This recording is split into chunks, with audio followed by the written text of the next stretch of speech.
Walk with me through the cellar door. A storm is coming, Francis. A portal to a more skeptical world. Cellar Door Skeptics begins right now. Prepare for the revolution with your hosts, Christopher Tanner and Chris Hanna.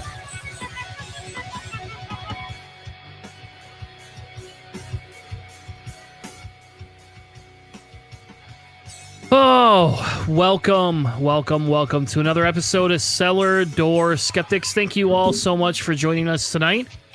We have another amazing episode here for you, brought to you by the quarantine virus, because Cellar Door Skeptics has been practicing social distancing for about 3 years now. Hooray! I love that, like, all the people that are just like losing their mind because they have to stay at home. I really don't understand it. Like, that I can easily stay home, play video games, watch TV, do things around my house just for weeks and weeks.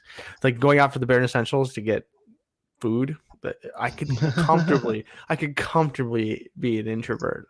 I'm a social person. I love doing things and going out, but like I also can thrive in this Ted Kaczynski like world we live in now. Well, get a cabin in the woods and just be happy. Well, we will call you. So there's co-host number one, Mr. Chris.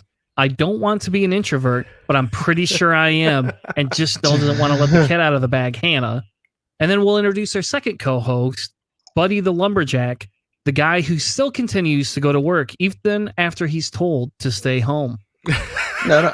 Technically, I found out my business is in telecommunications, which means it's an essential service.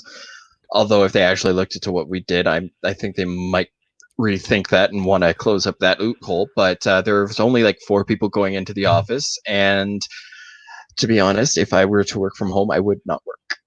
So, well, I don't go around people. I don't go near people. I leave the house to go to work. I come home.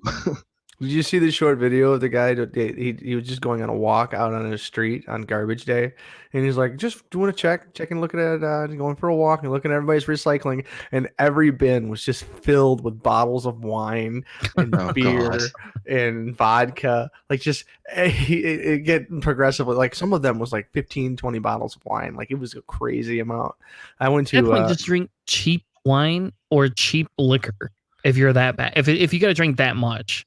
Well, I don't know what they were doing, but like, I mean, I went to Fresh Time today. We had to do grocery shopping, and like, it's the one place near my house that has good stuff. It's a little more expensive, but like everything in the store is really nice, and it's just a nice place. Anyways, I asked someone, was like, so how are you doing on the wine buying of or the wine purge of 2020 or whatever? And the woman was like, I had a woman like 90 years old come in and buy $150 worth of wine the other day, and I was like, there we go. Right. Either there. That's a lot of crappy wine or a little bit of really good wine.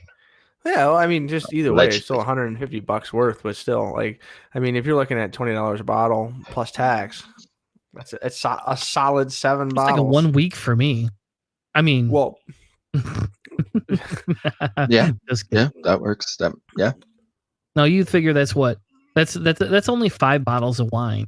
No, that's more than 5. It's 7. 7. That's 7 bottles of wine. That's a little bit less. So 1 bottle a day. That's 3 glasses of wine. That's all you get out of a bottle. But if you're buying $7.99 bottle of wine, that's a little different. That'd be a little different then. But then you're going to be drinking more per day because you're going to want to not taste it after a little while. You're like, oh man, this tastes like this was made out of the toilet. Yeah, you're going to have antioxidants in your number 2s. You're going to have so much wine in your body, but hey, whatever floats people's boat, right? Yeah, I don't know. It's just been one of those things that I've seen. It's just like people are like, yeah, we're working from home. We did a bunch of stuff around the house, and there's just like 85 bottles of empties in their front yard. It's like, oh, okay. Well, I guess that's what you guys did.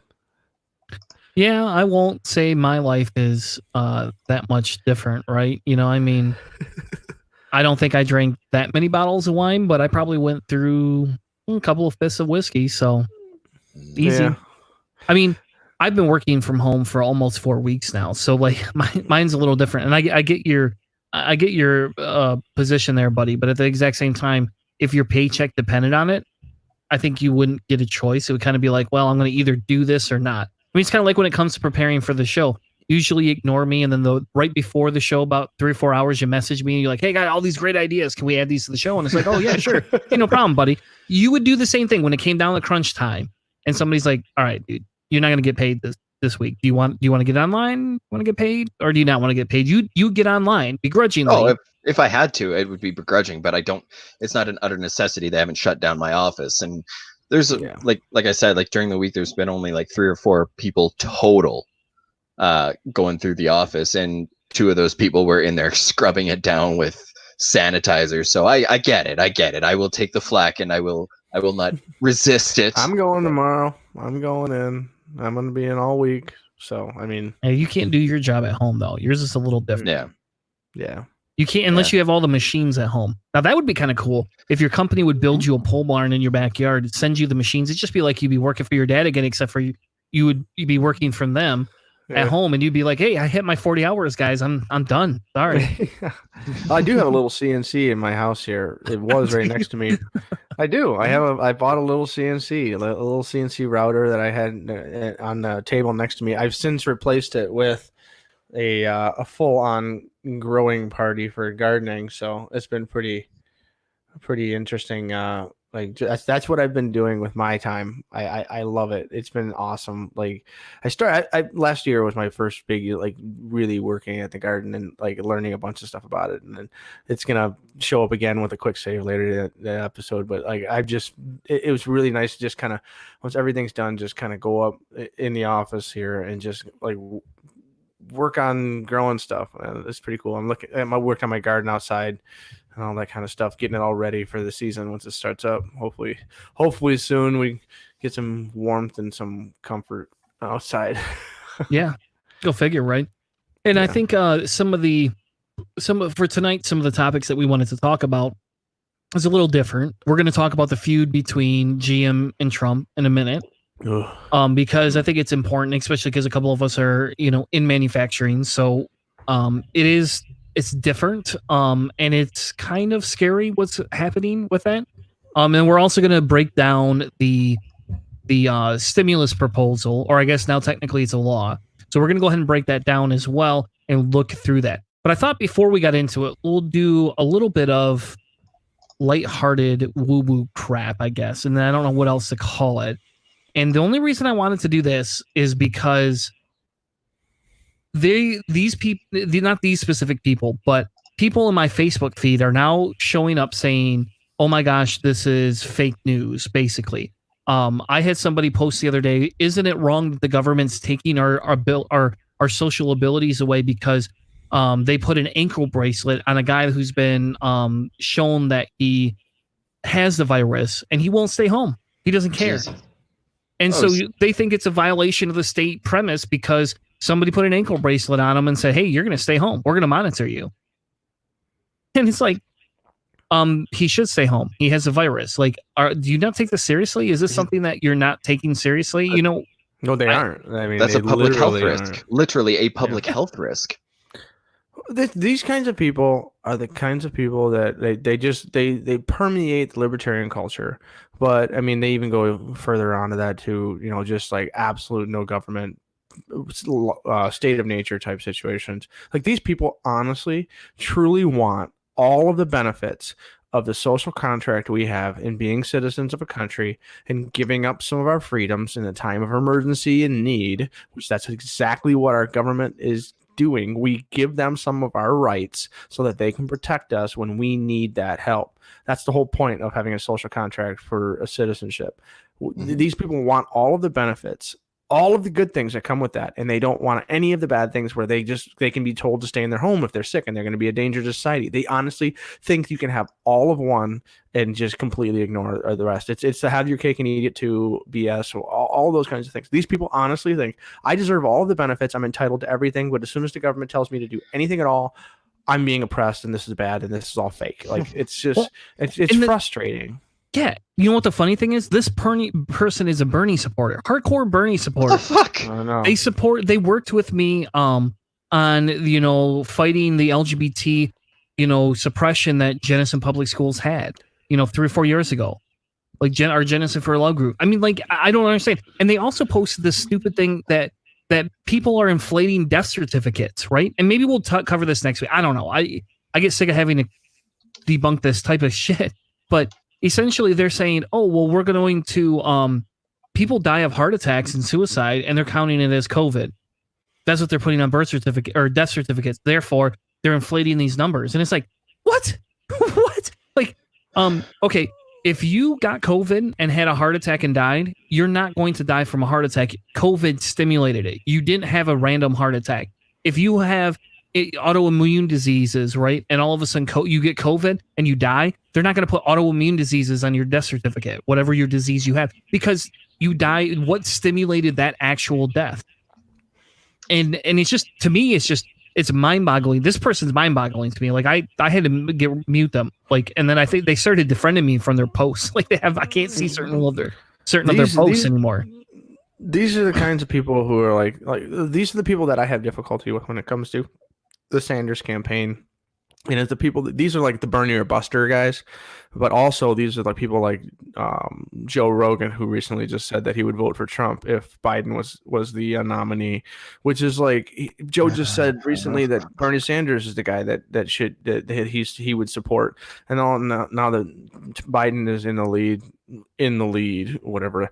I don't know if there's even a campaign still going on right now, but like that he would vote for Trump instead of Biden because he thinks Trump can handle it better. Like the step from going from like I support Bernie Sanders and think he does everything to like Trump instead of Biden, like there's logic problems here, and there's cognitive bias and difficulties that are happening somewhere in the way they're thinking, that like there are some serious problems that like it isn't something that's just like, oh, well, I kind of understand that. Like they are making a huge leap somewhere that's so unerringly wrong that it's really difficult to even understand where they're coming from. It's very frustrating. And these are the kinds of people that make the like people like us that would be Bernie supporters, or in your case, Chris, you're kind of a Bernie supporter just because of the options are limited now. But like why? But I mean, they're there. They are out there, and it's a major problem. Yeah. Her boyfriend posted that people should stop getting 5G updates because of the tower. And that's what led me for this whole segment right here. Oh. That's what led me to this, because I just couldn't help myself but Google in Twitter, fake coronavirus hashtag, right? I had to do it. Just couldn't help myself. Here's a great one. This is the first one that pops up, right? And it says, there's no line for people waiting to be tested. Hospitals are empty. Fake and repeat footage is being reported on mainstream media. Check your hospitals. And you know what my wife said today?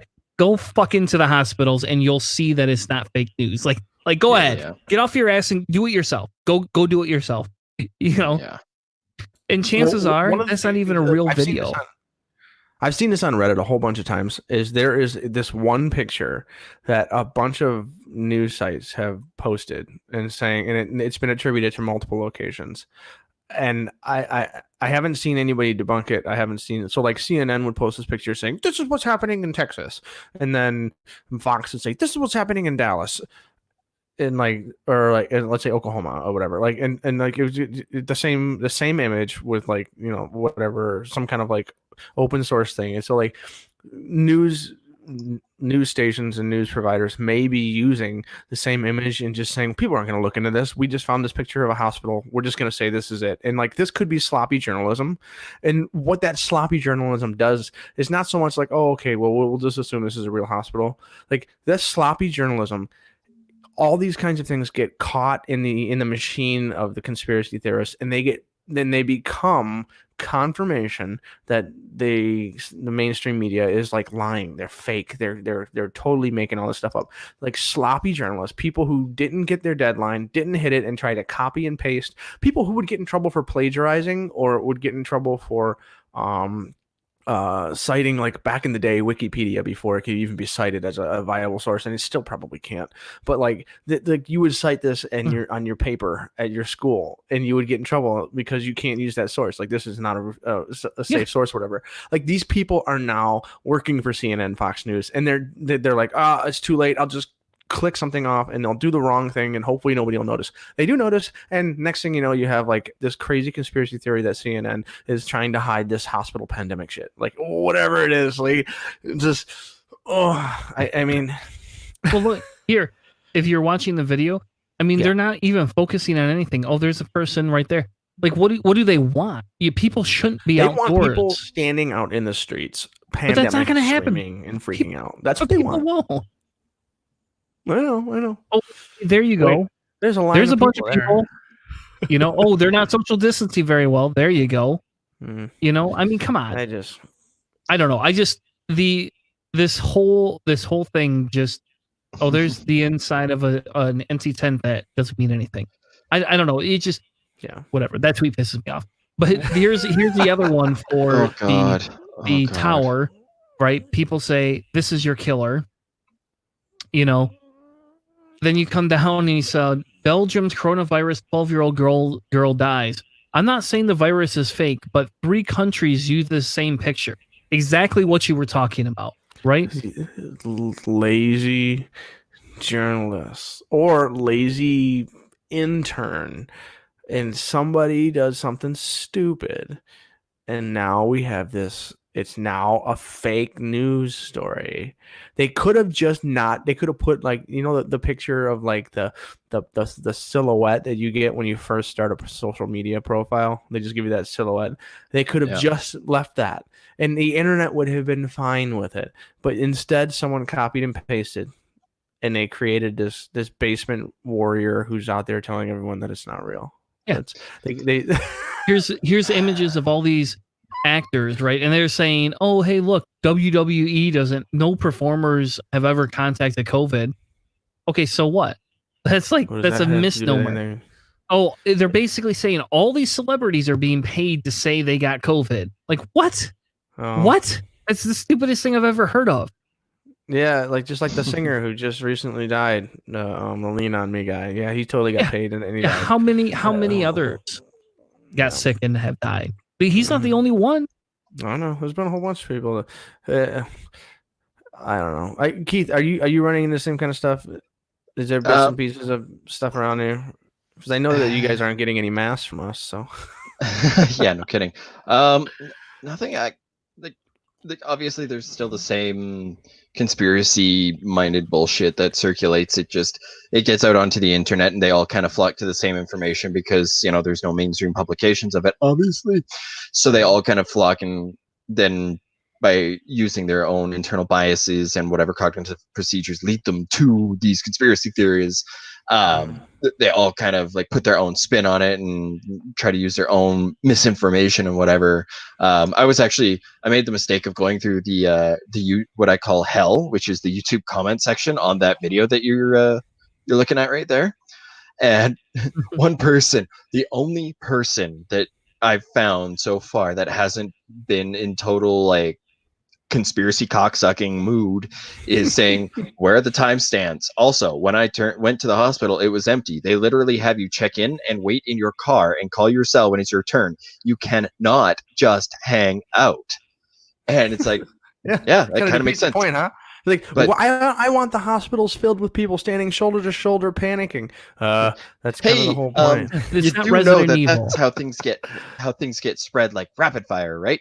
And then that seems to be the only one that actually has a whole lot of people commenting and replying to it. That's the only one that has Oh, never mind. There's one that's got more, but they claim to be a rep. But whether that's true or not remains to be seen. I haven't heard how they determined it, but I've already seen a few people. And it was kind of my first reaction when I first heard it when they said that the tigers at the Bronx Zoo have coronavirus. I was raking leaves in my backyard, and I just shouted, "The tigers are getting the test, but poor people can't get them." And I don't really know how they determine the test. There probably isn't a test that they can use on a tiger. It's probably just a wheezing, coughing tiger or something. I don't know. It's just they've said that they confirmed in the Bronx Zoo that there's a tiger that has it. So that means it's trans species, which is kind of alarming. Well, yes and no. I mean, you're right. It is alarming, but at the exact same time, it explains what we talked about 2 weeks ago about where, with patient zero and where it came from, right? Mhm. I mean, that's it may not be a bat in a wet market. It may be, whatever. exactly. That's the whole point. I don't know. I thought it would be fun. I don't know. We've probably spent way too long having this conversation, but it's one of those things where I'm sick of hearing people talk about it as a fake news. And you know what? There is fake news out there. That's not it. Shut the fuck up. Stay the fuck indoors and get the fuck off the internet if you're that fucking stupid that you have nothing better to do with your time. I'm serious. Just go the fuck home. Yeah, if only that were the case. But these people are freedom fighters. Yeah. Ugh. Anyway, so the other thing that I thought would be kind of relevant to get into before we talk about the stimulus bill, I can't even pronounce that word. It's too stimulating for him. It's a very stimulating form. Thank you. And they just threw my whole thing off. Anyway, so I thought it would be fun to talk, or maybe not fun, but to look at the Trump versus GM discussion. And the reason I say this is because, especially in my industry, because I work in an industry that is manufacturing, not for GM, but a lot of the companies that we interact with has some ties with helping make GM parts, right? And so GM's pretty widespread. It's a bigger discussion, and the big thing here is Trump accusing GM of trying to overcharge them for ventilators. And that's pretty big, because I'm pretty against anybody that wants to make a profit off this, right? Like my wife is making face masks, right? Where you could take it, you could put pipe cleaners in there, make a little pocket, you could put filters in there, because if the CDC says, hey, we can wear these, she's doing it to give to the people we know, right? And the idea here is that, maybe it's not as good as an N95 mask, get it? But we can't seem to get them. So, and Trump doesn't want to give them to Michigan, especially, and we're one of the heaviest hit states. And so the idea here is that if my wife's not going around saying, hey, I got one of these for $10 a pop, I got one of these for $20 a pop, we're offering them for free. It's like, hey, we're giving them to people we know who work in healthcare industries that have to do this. It's part of the social contract where we're all kind of working together, like we're all part of this. It's all one big happy family. Yeah. And it would be nice if the government said, hey, you guys can demonstrate how many you gave away, blah, blah, blah. You can have a tax write-off next year, like a real business would, but I gave them for free. My guess is that none of that will happen. So fine, I don't care. There's not enough money invested in it for me to be, pissy about it, right? But on the opposite side, if Trump starts accusing people of not being a participant in trying to overcharge, I got a problem with that too. I mean, if he's wrong, I got a problem with him. But the bigger problem I have is say, hey, GM, what the heck? What's going on? Let's have that conversation, because to me, this is not a war to keep businesses inflated.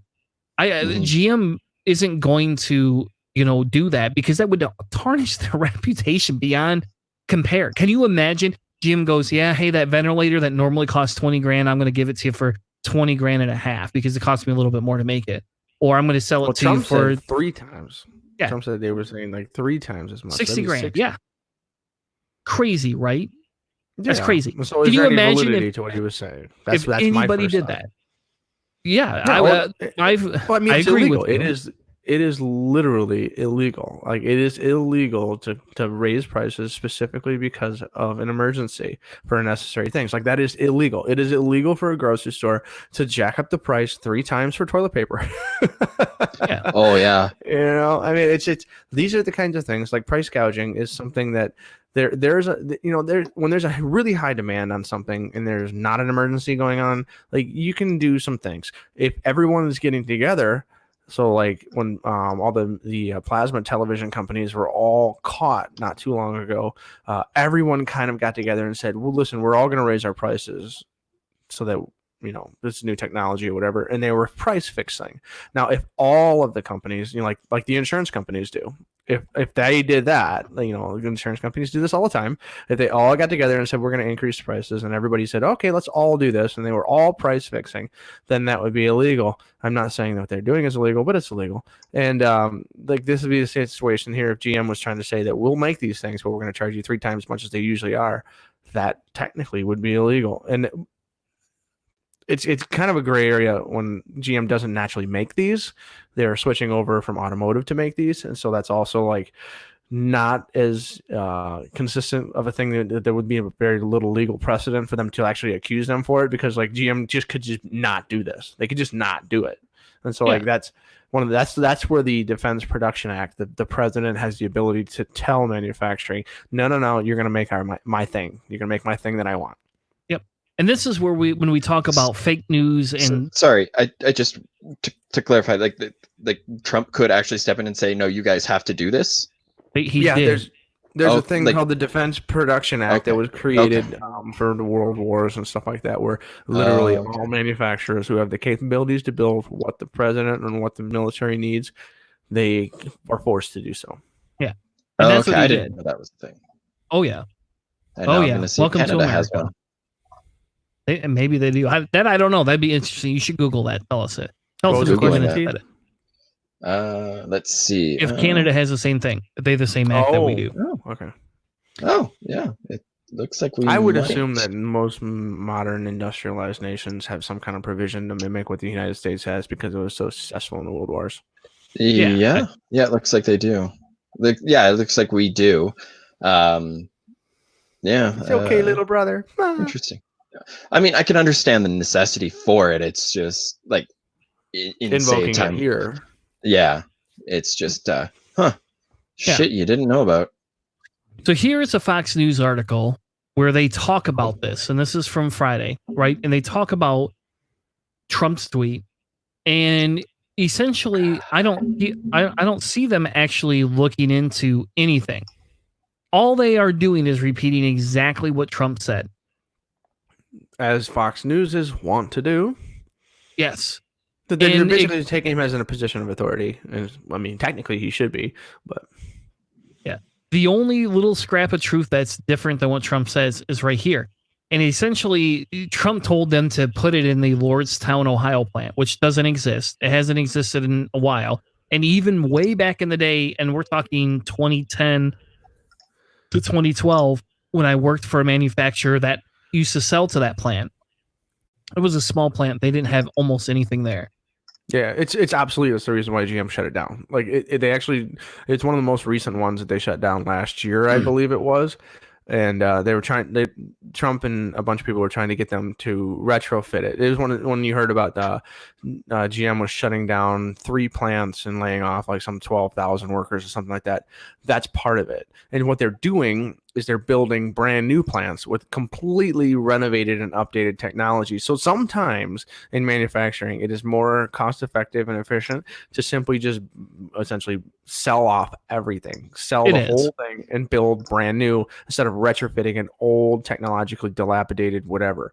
And that's what they're doing. And so Trump is still, because he knows the Rust Belt is a major supporter, and if he stands there and waves a flag and screams about it loud enough and looks like he's fighting for those people in Lordstown, Ohio, they're points for him. And that's probably the reason why this entire shenanigan and temper tantrum started.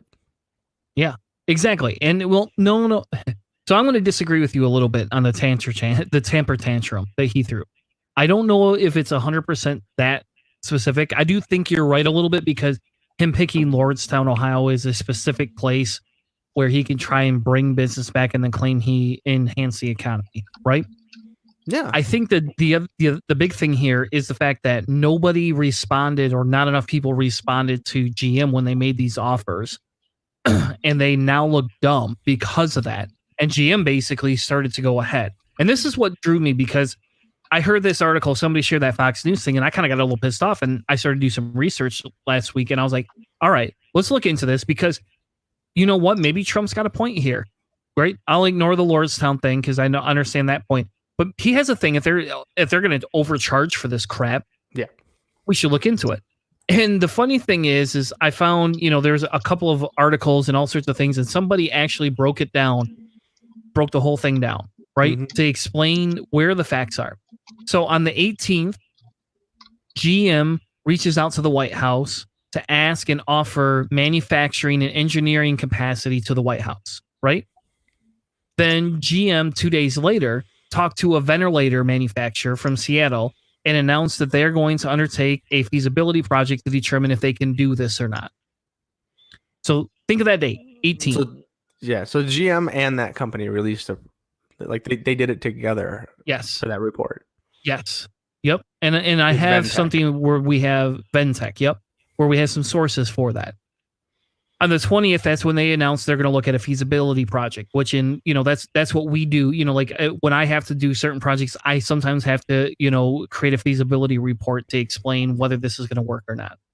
On Monday, the 23rd, they not only approved the feasibility thing, but they designated specific facility in Indiana as a clean facility where they can start doing. And they already worked with the UAW to start recruiting volunteers for labor. Yeah, so you're working through the Detroit journalist that yes, that had So I don't know if you can bring that up because you have the Time article in there right now. Oh, I have the wrong one up. I'm sorry. Yeah, I was gonna say because basically this is a series of tweets that this guy put out, and he broke it down, and he has his sources under each tweet for at least each section or date for what he was doing with GM and Ventec were working together, and it's a really well written piece, and he talks about when these things happen, and if you look into GM, Axio, and Regus, and who are the major sources for a lot of this stuff, they were all consistently putting this information out, and a lot of this stuff under the radar. I mean, this is business data. This is these are the workings of companies going back and forth. You don't read the business reports that come out every week. Most people don't. The people who do read it, CEOs and major movers and shakers and large corporations, will see like, hey, GM's doing this thing. Maybe we should follow along or whatever. And so GM's kind of taking a point position here. And they're a major corporation, a global corporation that's doing this, that has the capabilities to do this. They found a place that is considered a clean plant, and they have the capacity, more than the capacity. They already have some stuff ready to go, and so they started recruiting people. I mean, right out of the gate. Then they had, and apparently it says that they had commitments from the suppliers for the 700 components needed for these. So like all the pieces they couldn't make, they had commitments to supply them. So like this is a pretty in-depth and serious analysis, and it sounds like they were actually legitimately looking to switch over because GM decided they didn't care about the bottom line, because again, GM's still going to make money no matter which way you look at it. They're a large corporation. They're going to make also money. there is it's not entirely altruistic. Like if GM comes through with this, like that is some serious good publicity, right? GM can say, hey, like we did this. We came through in the time of need, and Trump undercut it. Yes. And now it'll look like forever. There's no way they can look good doing this. Yeah. Now, I'll be honest, I'm pretty sure that GM's sole motivation was not to boost sales in the future, but the fact that GM says, hey, if we can show versatility, what does that say to our stockholders? What does that say to all these other things? And to some extent, doesn't GM fucking owe us? I mean, didn't we bail them out how many years ago? We did, and they did pay 70% of it back. The government took a massive loss on the stock sale. Exactly. So, I mean, but what's 30% of millions and billions? Okay, but still, we lost money. We lost money as a taxpayer group. We lost money, but this is I always thought that they should have had to pay the difference back, but that's just me. Well, probably because they were making how much money off of it afterwards. So much. Whoops. So either way, GM, there's some things we don't like about it, but it seems like they were doing the right thing on here. Maybe they weren't communicating it properly to the rest of the world, or the rest of the world just didn't care when they were trying until they weren't supposed to, though. That's the thing. Look, why should they have to toot their own horn? They were trying to communicate with the White House. The White House says, here, we're going to give you a contract. Because essentially, this is a federal contract. And if anybody understands how, when it comes down to federal contracts, they're not fun to deal with. I'll tell you from being on the side of one or two of them, they are not very fun to deal with because there's a lot of litigation. There's a lot of nuance to these things. And you have to follow the guidelines. When I worked for a janitorial supply company, we sold trash bag liners to them at literally 1% margin. 1% margin. We were making 10 cents or something like that per box. That's it. And then Well, either that's way, I mean that's kind of how the government contract should be. They should be long and difficult, and because like nobody likes a government that's quick and easy to put out contracts and stuff like that. So like, no, but in this instance, we need that. This is and this is a case where there's a ton of all the channels have been going through. The White House and GM have been communicating like all of this. The White House knows about all this stuff. This isn't like Trump didn't know about it. Someone in the White House did. Maybe Trump didn't get the information from his staffers, but like this communications have been happening. This isn't like a surprise. Yeah. And then it says like GM for Wednesday the 25th. So only like what 5 days, 7 days since the beginning of everything. GM agrees to help clear Ventec's 20,000 unit back order at cost. So GM has agreed at Ventec's cost. So Ventec makes these things at a certain amount of money, and GM says we'll clear your 20,000 unit back order at the same cost that you make them for. So they're not increasing. There's no increase of, hey, we'll do this. We'll clear your back order, but we're going to charge you an extra 20% than what you're charging everyone else for cost. Like GM just says, we'll make them at the same price that you say you can make them at the cost level. And, they said that they can build a decades worth of ventilators in less than 2 months. That's what they said. That's insane. Yeah. That's crazy. Yeah. And then would be nice. Yeah, and then that's when the president sends out 2 tweets. Yeah. Tweaks. Yeah, he's a tweaker. Of course he did. They send out 2 tweets, and this is, and I want to pause for a quick second. Yeah, I don't know if you all remember me talking about a show called Dan Carlin Common Sense. Yes. Okay. Yes. Sounds familiar. I was a huge fan of that guy and a huge fan of his politics, even if I disagreed with him. He released his show on Friday, which he hasn't done in a year and a half. And it's a mixed bag of feelings. But one of his big things that he talks about during that podcast, and maybe we'll go to that after this, I don't know. But one of the big things that he talks about is how the president wants to change the news and how there's a lot of this fake news that goes on. And he says, and then people do this, they just follow the news along with wherever they're going. Mm-hmm. And he says, when we live in an age, and he says, I'm not saying this is bad or good, but he says, we're living in an age where the president has his own Twitter account, and that's where the majority of the public gets their news from. What do you want me to say? He says, we've de-established centralized news channels. We no longer have, he says, maybe call me old fashioned, right? But, we no longer have these old, formats where this is our pride and true. We didn't have the journalistic integrity aspect where they don't do what they're doing for the base, to make a profit. They're doing it because of journalistic integrity. And that's what's being missed in a lot of what's happening nowadays. And he says, that's why he hasn't done podcasts or commentated on politics, because he doesn't understand why we would want to gravitate towards a social media news cycle. And here, that's what the fucking president's doing. Instead of getting up in front of everybody and having an official announcement where you can ask him questions, he sends out 160-word tweet to give you what he's thinking. He just threatened. He threatened to invoke the Defense Production Act against GM, saying they weren't doing what they wanted. He started basically saying what, according to this and according to all the news sources that he had, that they're trying to price gouge and do all those kinds of things. Like, there's all kinds of evidence that GM wasn't doing this, that they had made agreements with Ventec, that all of these things were in order, and that everything would be as a best case scenario. It really would, but that doesn't benefit him. And so basically Trump coming out and saying that he's threatening to put this Defense Production Act into order so that he can force GM to create these things at a low cost or whatever. This is him taking control of the narrative, which is what he has always been really good at.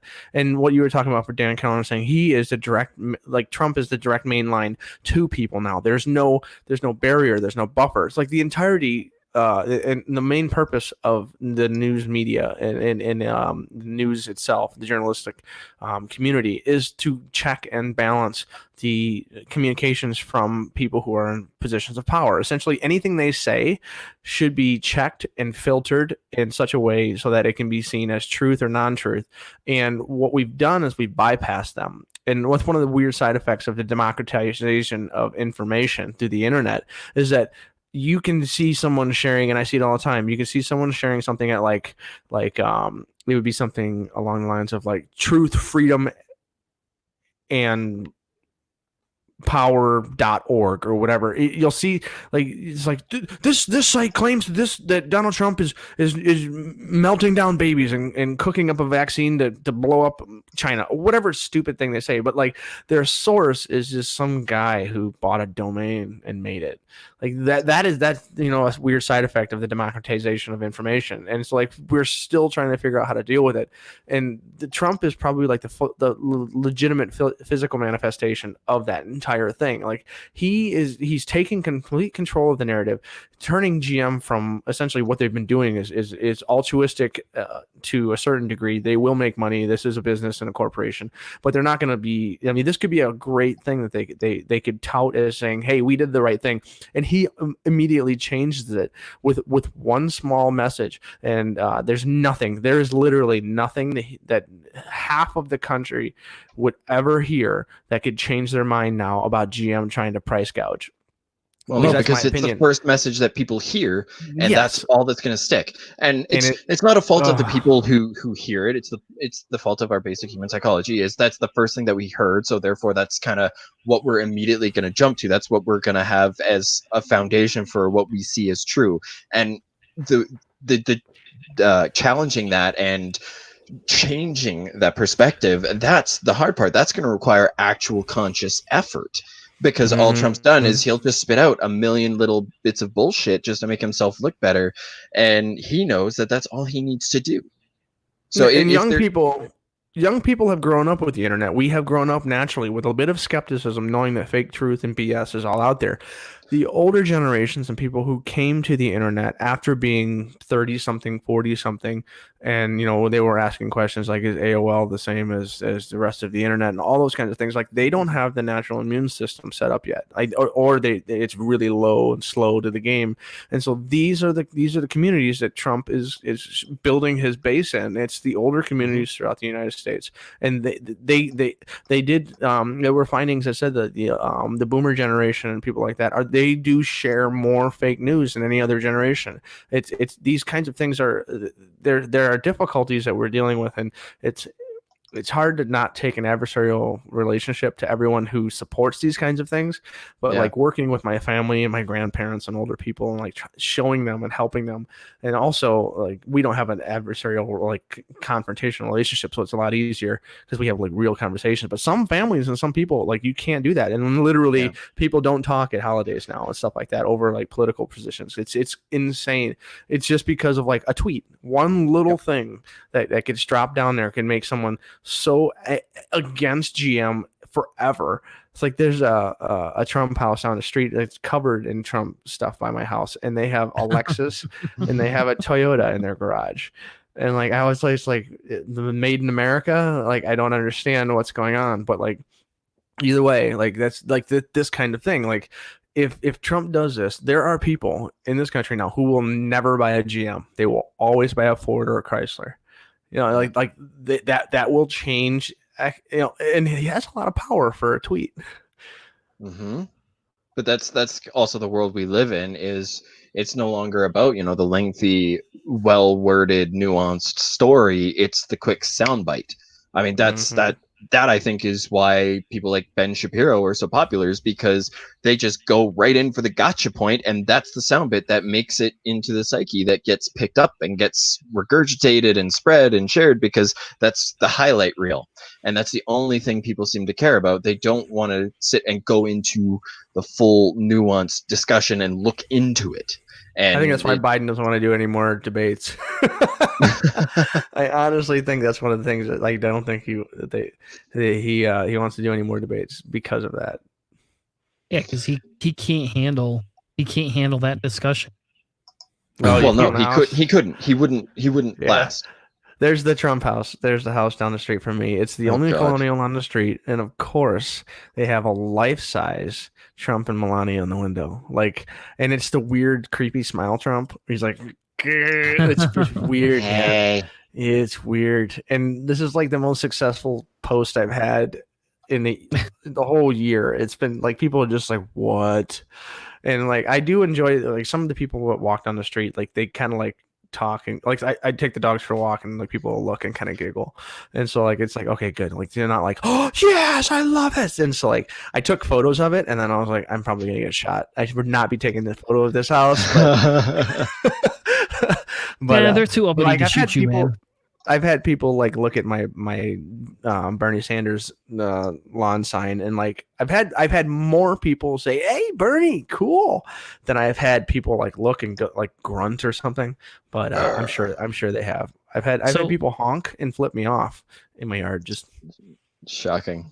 yeah. Is it And it's just like- wrong if I walk by the Trump sign house and yelled "fuck Trump"?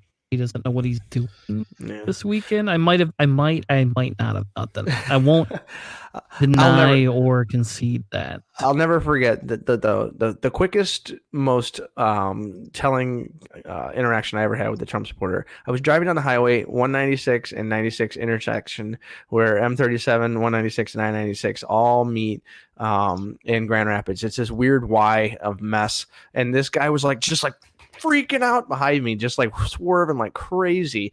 And this is 2016. And I'm like, what is going on? Like there was nobody around me. Like there were no cars blocking him in. He was just like losing his mind behind me. And he finally, after like just like driving up on the back of my car, swerves up the side, and he's got a piece of torn cardboard with like Trump Sharpie scratched into it. And he's just like, nah! Like screaming in his like rusty Jeep Cherokee, just barreling down the highway. And I was like, I could not think of something more like the perfect symbol of what I like. He just raging out on the highway with a Sharpie and torn cardboard. That was just like that was one of those moments where I said, yep, that's exactly what I expected. Yeah, well, Friday consisted of me giving the dogs a walk at about 10:30 at night, singing MXPX top of my lungs. Which one? Well, I sung Punk Rock Show. That was one of them. Okay. And I sung Politics. That was another one. And then I sang probably about half the Going the Way of the Buffalo album. So that one's not as political, but the Politics song, that's the one I was singing in front of the Trump house.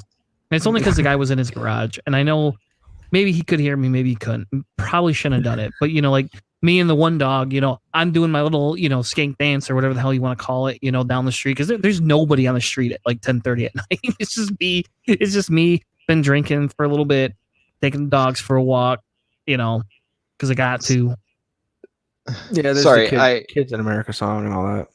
Something just popped through my brain. We were talking about Trump doing all of his random bullshit there. Did you guys hear about the lupus medication that he said might treat it, and now all of a sudden nobody can get it anywhere because people are believing this bullshit? There's been a short study actually that said that it doesn't have any actual effect. Yeah, and but so now that's people not are out there. reporting it, and now people who have lupus can't get it. My sister can't. I don't know if she can't. She's in the medical industry, so she probably has access. But like, just like it's not a rare thing. Like people have this, and now they're in danger. Yeah, it's hydroxychloroquine. You said it was called? Yeah, hydroxychloroquine. Yeah. Okay. And I can't remember. I think there was someone who died taking it too. Yeah, there was. But yeah, so like Trump said he believes that he heard that that's a treatment now, and a lot of people are buying into it. Yeah. Well, I mean, where did he hear that? What weird fringe group did he hear that from? Did he hear? That, that would be the question. Did you see the Anthony Fauci, I think it's Anthony Fauci, the doctor who's in charge of like basically the hydroxychloroquine thing.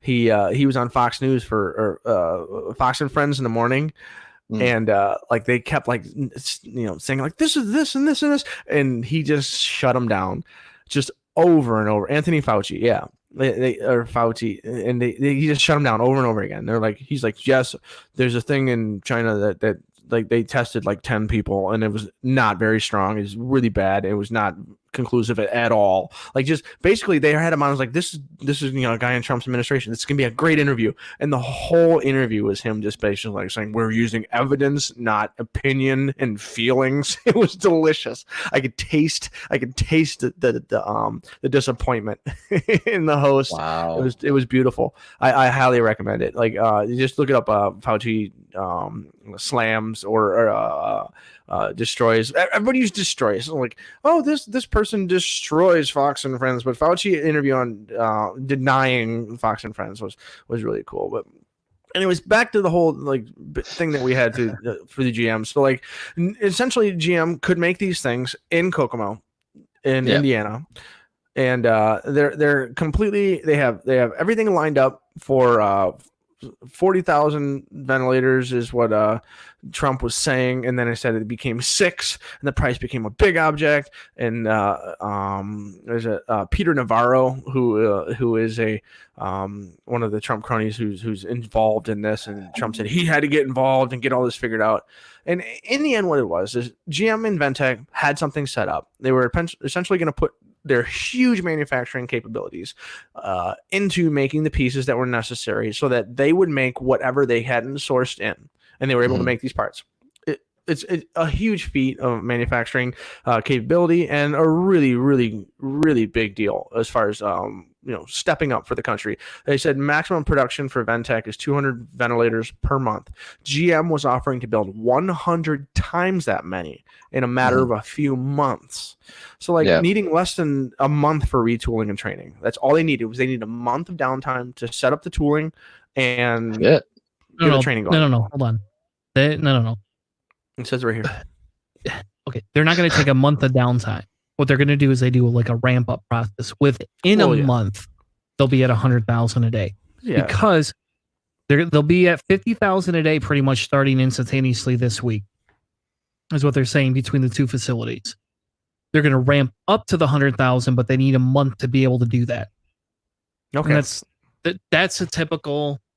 I mean, I'll be honest, 50,000 a day seems insane to me, but whatever, like, good for you if that's cars as they do. But yeah, so like, but my assumption is that they basically would have the entire time period that they were going to be dealing. They get it up to that number, but like that, running the prototypes, getting everything verified, and the measurements and all that. But they're able to actually make valid and functional units at a lower volume and actually speed it up to that. That's even better. Yeah.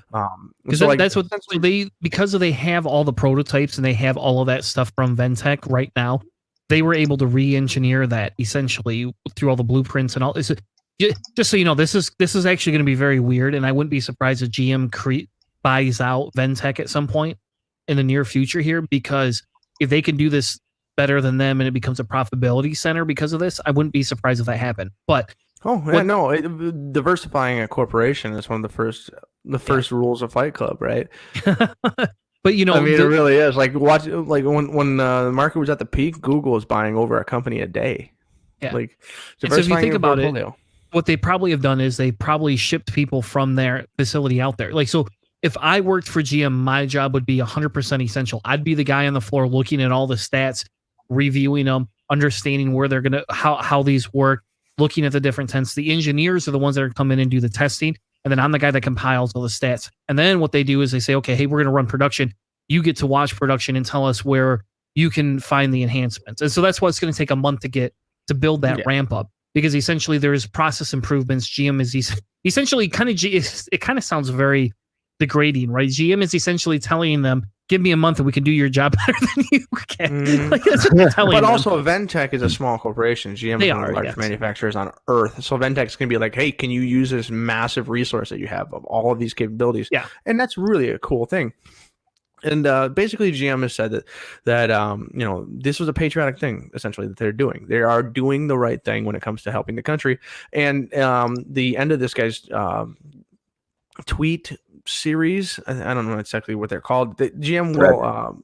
They did the right thing. They were patriotic and all-American. These are the kinds of things that Trump's base would just stars and bars. They would just lick it on the side of it. If Trump had come out and supported it, they would think GM was doing the greatest thing ever. And since Trump came out against it, they will hate Trump. It's like essentially that now they will not profit more than likely, and in fact, they may even lose business. Because like one of the things that really catches me is I wonder how many other companies are rethinking their willingness to step up as a result. So like another company, another industry, another situation. Let's say something happens where somebody is a necessary thing, and they are absolutely super important. They don't want to come anywhere near anything that has to do with it, because if Trump comes out and has a mean tweet and they lose 40% of their corporate value, why should they even risk that? So hands off, everybody for themselves, libertarians across the board. Like this is the kind of thing that, you know, a dangerous president can set a precedent, and you can attack corporations that are trying to do the right thing, essentially trying to gain political power and build, you know, longevity for himself.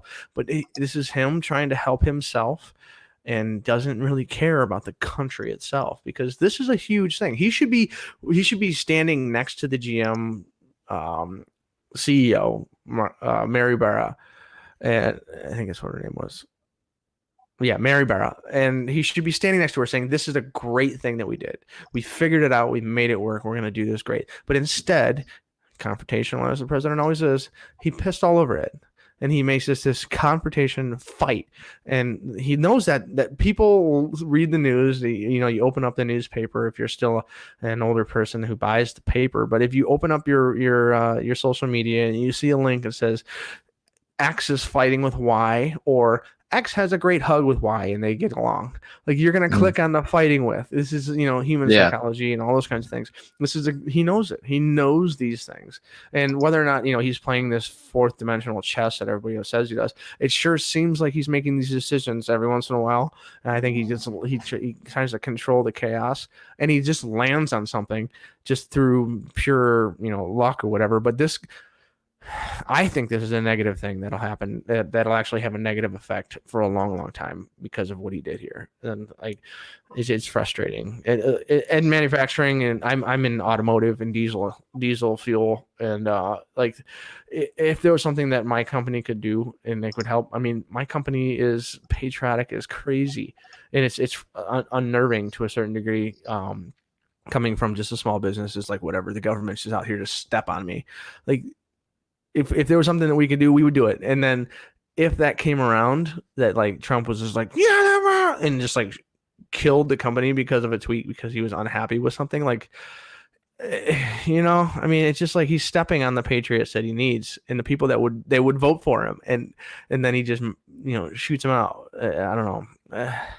It's hard to describe and understand exactly what's going on as far as, you know, some of his logic, but it's unfortunate that fighting and vitriol takes the precedent as opposed to working together. But who would have thought Donald Trump would sow conflict instead of instead of communications and relationships? On other news, I found out that Tommy Lee from Motley Crue referred to Trump as an off-brand butt plug. So there's that. Yeah. Did you read that? Did you read that letter? I just found the letter. Oh, wow. That is glorious. You should. Wow. His final little tiny, Mike Pence gets one paragraph at the end, and it's thoroughly enjoyable. Legionist house spirit. Yes. What an Yes. Anyway, save it for the quick saves, fellas. Don't ruin your quick save, Keith. That's not my quick save. I just stumbled across that. My Twitter feed updated, and I was like, "Oh, what's this?" Sometimes Twitter comes up with gold. Oh, but yeah. Most of the time, it's a steaming pile. Anyway, moving on. Oh, it's on Cellar Door Skeptics. Cellar Door Skeptics. Anyway, so the last thing that I kind of really wanted to touch on, honestly, was the stimulus bill, and it's only because I think this impacts me and my company a lot. And, you know, I'm going to probably say some things that might get me in trouble, I guess. I don't know. We'll see. But leave it general, because these kinds of things apply to companies of the same size. Like anybody else in the general size of your company is going to do the exact same thing. So like, just leave it general, and it won't be any issue, because like It's like my biggest problem with this is how they're handling it, right? That's my biggest problem. I don't know. So, right, so we can go frame through it the up high. for us. Let's go through the high level history, right? Originally, a stimulus bill comes out. They want to give everybody $1,200 plus a bunch of money for the kids. Democrats say, no way in heck are we going to pass this bill because there's too much corporate bailout. Democrats And come no back oversight. and no oversight. Democrats come back and say, oh, this is what we want to give everybody per month, a lot more money. We want to be able to give medical extensions, unemployment extensions. We also want to bail out USPS, which is neither here or there, but they threw that in there. Oh, and we want to make sure that everybody can vote from home, which again, so what they're doing is they're now colluding. They're not colluding. They're filling the bill full of their own personal agenda, which I have a problem with. And I think we should talk about that because now I feel like Dan Carlin right here. Like, I feel like saying, fuck you, Democrats. Like, that's the Biden. That's why I don't want them. Like, Bernie came out and said, hey, this is what we're going to do. We're going to give everybody $2,000 every 2 weeks. We're going to say everybody gets free health care. We're going to suspend mortgages, and we're going to do this. That's what we should do, right? He didn't throw in there that other bloat anything. Just those. He didn't come in here and say we're going to continue Medicare for all for everybody for the rest of their lives. We're just going to do it right now, and that's my fucking problem because they came in and it was this big demographic, where they're like, the Democrats came back and said, hey, we're going to do this. And it's like, yeah, I agree with every one of those things to some extent. They shouldn't be on this bill. But they're not in this bill. Yes. Yeah, what the fuck? Like, where are you? Like, who do you think you are? And then guess what? And then this is, hold on 1 second. I'm sorry. I'm on my little soapbox right now. So this is the problem. So then what happens is they come back with a different bill that's almost identical to the first bill, but the main changes are the provisions to Trump and other senators not being able to profit off this. That's the fucking main changes. And you're sitting here telling me you threw me a bill that offered so much more and then threw a bunch of your own personal shit in, and then you compromise with them on basically theirs minus Trump and the senators making money. What the fuck? You didn't want any of that shit to begin with. That was just a fucking front to get them to come to the table. That's all that was. That's political strategy. It's just frustrating. But it's bullshit strategy. It is bullshit strategy, but it's how politics works. It's how every side does it. Tanner, I agree. Full stop. It's bullshit. That's not how things need to work. We should not be doing this whole backhanded or sneaking things under the table thing. Like, it should be upfront in everybody's face, so for complete transparency, but it's not. And like Hanna said there, that is basic political strategy, is just push something forward that everybody wants, so you can push something that you are trying to get in that may not be as popular and get it attached, so you can make the other guys look like the bad guy. I hate to admit it, but both sides are, play that sort of game. When there's an essential bill, that's what it is. So, like, this is a bill that will be passed. There's absolutely no question. It is, and passed, it was signed into law. This bill could not be passed. And the reason being is because the public was like, if you don't do this, we are going to make some changes. And that's people, the strategy. Every once in a while, the politicians look nervously at each other and say, listen, they're upset. The fishbowl is vibrating. We have to do something. And so they did. But the problem is that both sides filled it up with a whole bunch of other stuff. And so, like, instead of doing the right thing, instead of taking care of the entire situation, they tried to pass their agendas. And this is just one of those things that, like, when there's an absolute, like, a bill that will pass without question, whoever can sneak something in and get it in, like, they win. And it's politics and competition and human. But hold on, Hanna. I'm going to disagree with you a little bit. I don't think the Trump administration and the Republicans were sneaking shit in. I think that they built the bill around the businesses, right? Yeah. And I think the difference is the Democrats tried to sneak shit in, to create a little bit of a controversy and to see what would pass, because they thought, well, hey, maybe we can have a little bit more clout. And then when the Senate came back, he's like, we're not going to pass that. They compromised, but to such an extreme. And I get your point. 100%. We have to compromise to put this bill in place. But the problem becomes is the fact that they compromise, and what it did is it benefited corporations, which does nothing to the majority of us. So all I'm going to sit there and say is we have a whole bunch of corporates. So you want to tell me who I would vote out? I would vote in my opinion, every single one of those Congress people who voted yes on that should be voted out at this time. Every fucking Democrat in the House that approved this, fuck you. You're done. Yeah. I'm over. It's done. Let's have a revolution. I think the only reason the Democrats came through the way they did and with what they did is just simply because they're a 1/3 minority. No, it's because they to know get anything they wanted. They had to come in and they had to appease Mitch McConnell. They did. They had to kiss his ring.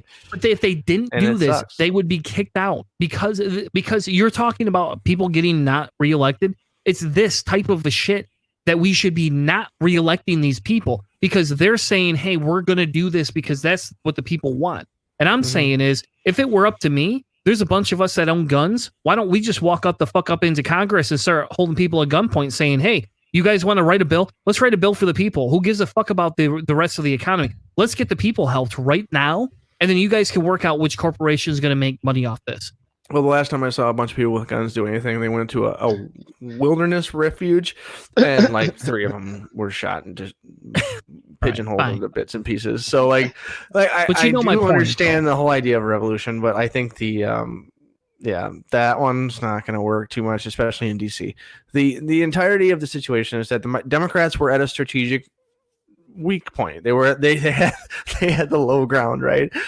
And so anyways, so when everybody got their lightsabers out and they tried to jump over the top of Obi-Wan, they didn't have the high ground. Their hands, they got their arms and legs cut off, and that's just what happens. And so the Democrats themselves, they tried to get as much positivity as they could out of the broadcast.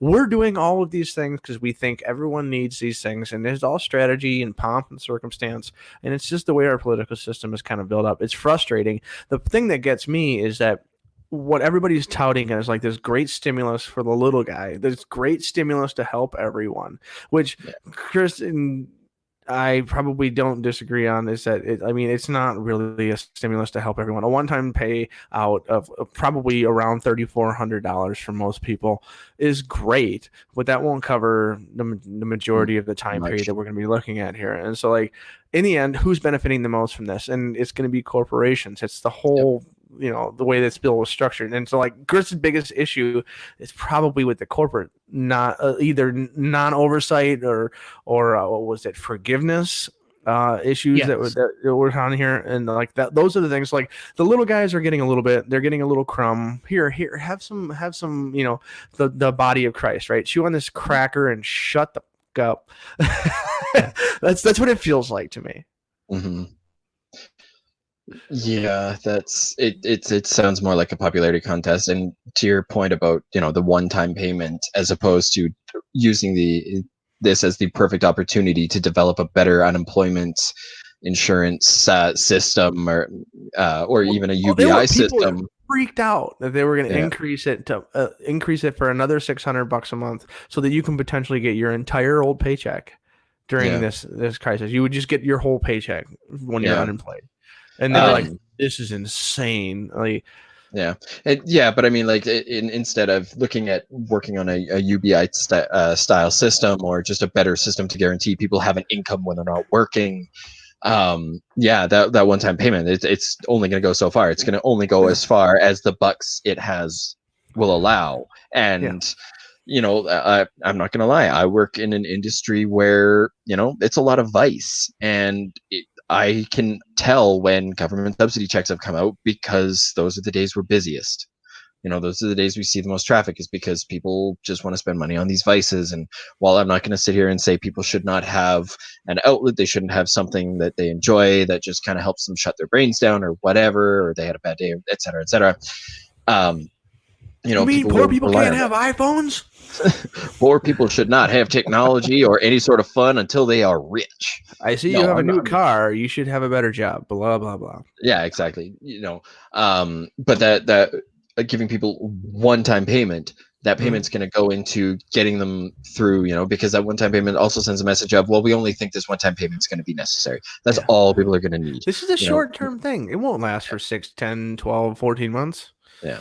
I mean, I don't think it will last 10 to 12 months, but it will last, long enough that it will make an impact. Yeah. So like it's gonna bringing it last back to the another month. corporations. Yes. So bring it back to And- the corporations. Yeah. That's the exactly. big one And here.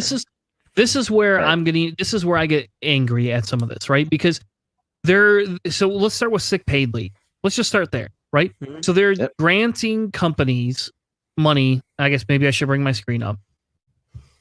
Now you can see the hell I'm looking at. It angers me. Barely you can see it. So these are So all this is the actual bill, right? This is the actual bill. This is the actual bill, and this is just we're just going to go through the emergency paid sick leave right now, because I mean there's just so much to cover, and so Yeah. But Well, this like is- you go through this and then like go up all the way to the top and give people the number, the right, we'll HR do that first. whatever it was. Yep, it's HR 6201. There's a link in the description Yeah. for this bill. It tells you where it passed, when it became public law, yada yada yada yada yada yada. Yeah. But And it's they and also- it's- reading it is also it's not like legalese. It's not crazy hard to understand. not the summary. If you Yeah. want to read the actual text of the bill or the there's a lot of stuff that's going in here. It's like but- 1,200 pages or something, isn't it? That I don't know. I'll be honest, I don't know. It's huge. But they do have a nice option where you can listen to it. I tried it. It sucks. So I'm not gonna do that. Ben Stein reading the bullshit. Well, hold on. You want to hear it? Uh, Hold on. You want to hear it? I'm gonna ask you one Well, more time. this is a difficult question to ask a deaf person because there's a chance I might not actually be able to hear it, even if I want to be able to hear it. or HR 6201. Bill summaries are authored by CRS. Shown here, Public Law No. 116-127, March. All right. Abbreviations. So I actually do not have a problem with this, only because there's a lot of people that can't read it, right? And like, I'll be honest with you, if I could figure out how to get that on my phone, and if it had a little bit better narrative voice and it wasn't a robot, I would be the guy that, like, I'm not deaf and blind, but I would be happy to, Tanner, right. If you about an inch or so to the right of the play button is a download MP3 button. I know, but it's the same thing. It's going to be the same voice. So, Yeah, no, what you're saying there's is like, nothing you can do this, by that. or like you wanted to be able to do everything. yeah, So, like you get a give me text Samuel L. message. Jackson, or I don't know, anybody from the Star Wars series. for Show Christ's sake. here, public law, motherfucker. Yeah. Exactly. Like there you go. That's what I'm gonna do as soon as we're done recording this. I'm gonna tweet this, or I'm gonna send this to fucking Samuel L. Jackson and be like, look, You should be reading this. you should be reading this, because Well, he had a technically you don't have to actually read it like an audiobook. Like nowadays, like they can basically have you read a series of sentences that cover all the syllables and context or whatever, and then they can create a language. That's how they put people's voices into like Garmin and everything. So we could go through. I'm not as worried about the WIC or the emergency food assistance. Like, I mean, that's in there, but like I actually don't disagree with what they're putting in there for that. Honestly, I don't understand this nutrition waivers, and I don't understand access to school lunches. I don't get that 100%. And so I didn't spend a lot of time on it. I didn't spend a lot of time on the USDA waivers, which I'm assuming essentially is saying WIC people can go out and get what they need no matter what. So like, if there's no eggs, you can buy an egg substitute if you want eggs, because I'll be honest, all the cheap eggs at Meijer is gone. Like, I'd pay $1.50 for a carton of eggs, and I'm used to paying 49 cents. It's awful. It was disgusting. Couldn't believe it. And I paid like $3 for a gallon of milk when normally I pay $1.50 or $1.75. Yeah, Anyway. buy the organic stuff, huh? No, it wasn't organic yet. That was still $4. They had a little bit of that, but that was actually more gone than the rest of the stuff was. It's just a name brand. I buy off-brand stuff. I don't buy name brand, except for certain types of whiskey when I want it. Other than that, I buy off-brand stuff, and I buy off-brand whiskey the majority of the time. This is off-brand whiskey and Coke. It's not. I don't have Jack Daniels in here. The whiskey I have in here tastes better than Jack Daniels and is half the price for a half gallon. Well, there's 2 weeks worth of liquor. Anyway, so I'm not. I don't know. We could go through all of that, but I don't really think this is the big thing. They are expanding the Family Medical Leave Act, which I think is good, because I think people need that, and it allows people to maintain their job and their position of similar ability, and I like that. That's really good. The unemployment insurance, they're allowing for more of that, which we talked about a little bit. And the states are allowed to apply for up to 50% more funds than they originally were allotted to from the federal government. But let's start with the Paid Sick Act, right? That's the big one for me, because this is kind of where, like, and I'll give an example, a personal example. I don't technically need to go in the office to work. I'll be honest with you, though. I hate sitting at home. I'm like Keith. I'd rather go work in the office. I'm more productive in the office than I am at home. I'll be honest. I can probably do 3 hours if I put my headphones in and am not distracted at home, and do 6-7 hours worth of work in 3 hours at my house. Like I can really knock it out. But man, if I have to sit here and like go aggressively for 8 hours with no human interaction, it's really hard for me. I'm in the same boat Keith is, or Buddy, whatever the hell you want to call him today. But there's an office right down the road from my house. That's literally 3 minutes from my house, and I can't print anything at my house because I don't own a printer. And so like I've had to send documents up there and things like that I need printed. Like I needed things printed for me, and like they tell me don't come in. And I found out one of the people that works in that office has an autoimmune disease that could actually affect them, right? And the first thing I did is I told my boss. And I said, hey, look, you have an employee in this specific office that has this concern, and yet you're having them come into work every day. Why the hell are you not offering that person paid leave? For fuck's sake, that person's compromised. Let that person live at home, and they can't work from home. Their job cannot be done at home. In fairness, it cannot. It's just like you can't stock a grocery store at home. You can't do, it doesn't exist. This person cannot do 90% of their job from home.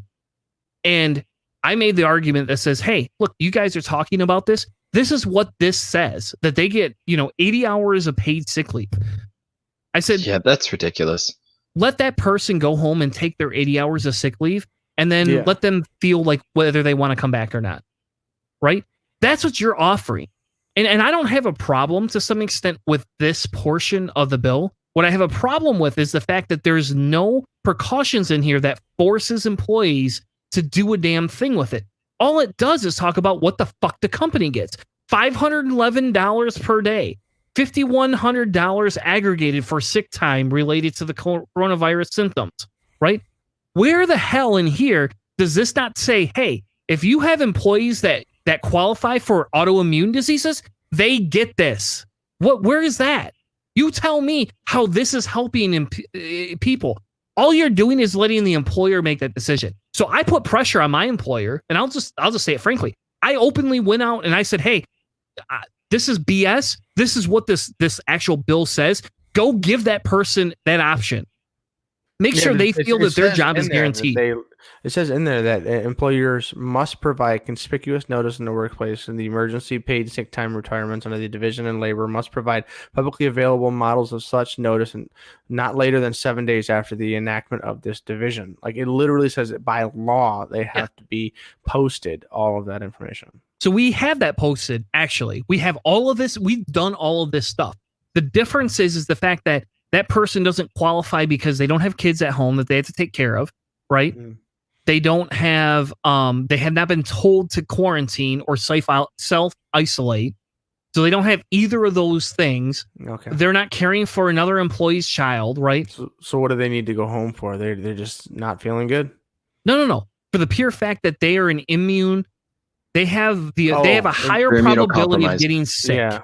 Give that person this. Okay. And I'll be honest, if you read the text in here, that's kind of what they're saying. They're telling people to allow for that, but instead of saying, do you just give these people with these symptoms or these like if you have diabetes, you should have this in here. You get paid for 2 weeks, no questions asked. And I think it should be longer, but anyway, whatever, like we could discuss that later, but that's the thing is they're not coming out and dictating. And this is why I'm passionate about this, because they're not coming out and telling companies to do this. They're giving companies a guideline to say, do what you want. And that's my problem with this. And that's the problem. If you read, and we'll go through more of this bill, but that's my problem with this bill is the fact that they're allowing for these things to be company dictated. And here's the big thing. Here's one of the big things. Companies can apply for these type of loans. And here it tells you exactly in here what the company gets.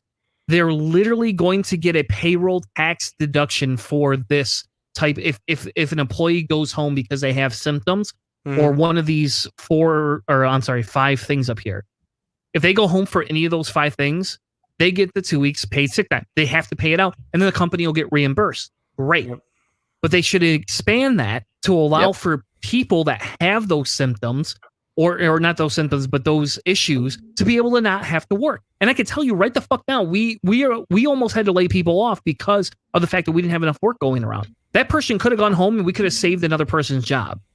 But instead, right here, this is not allowing or forcing companies to do it. It's allowing companies to make that decision.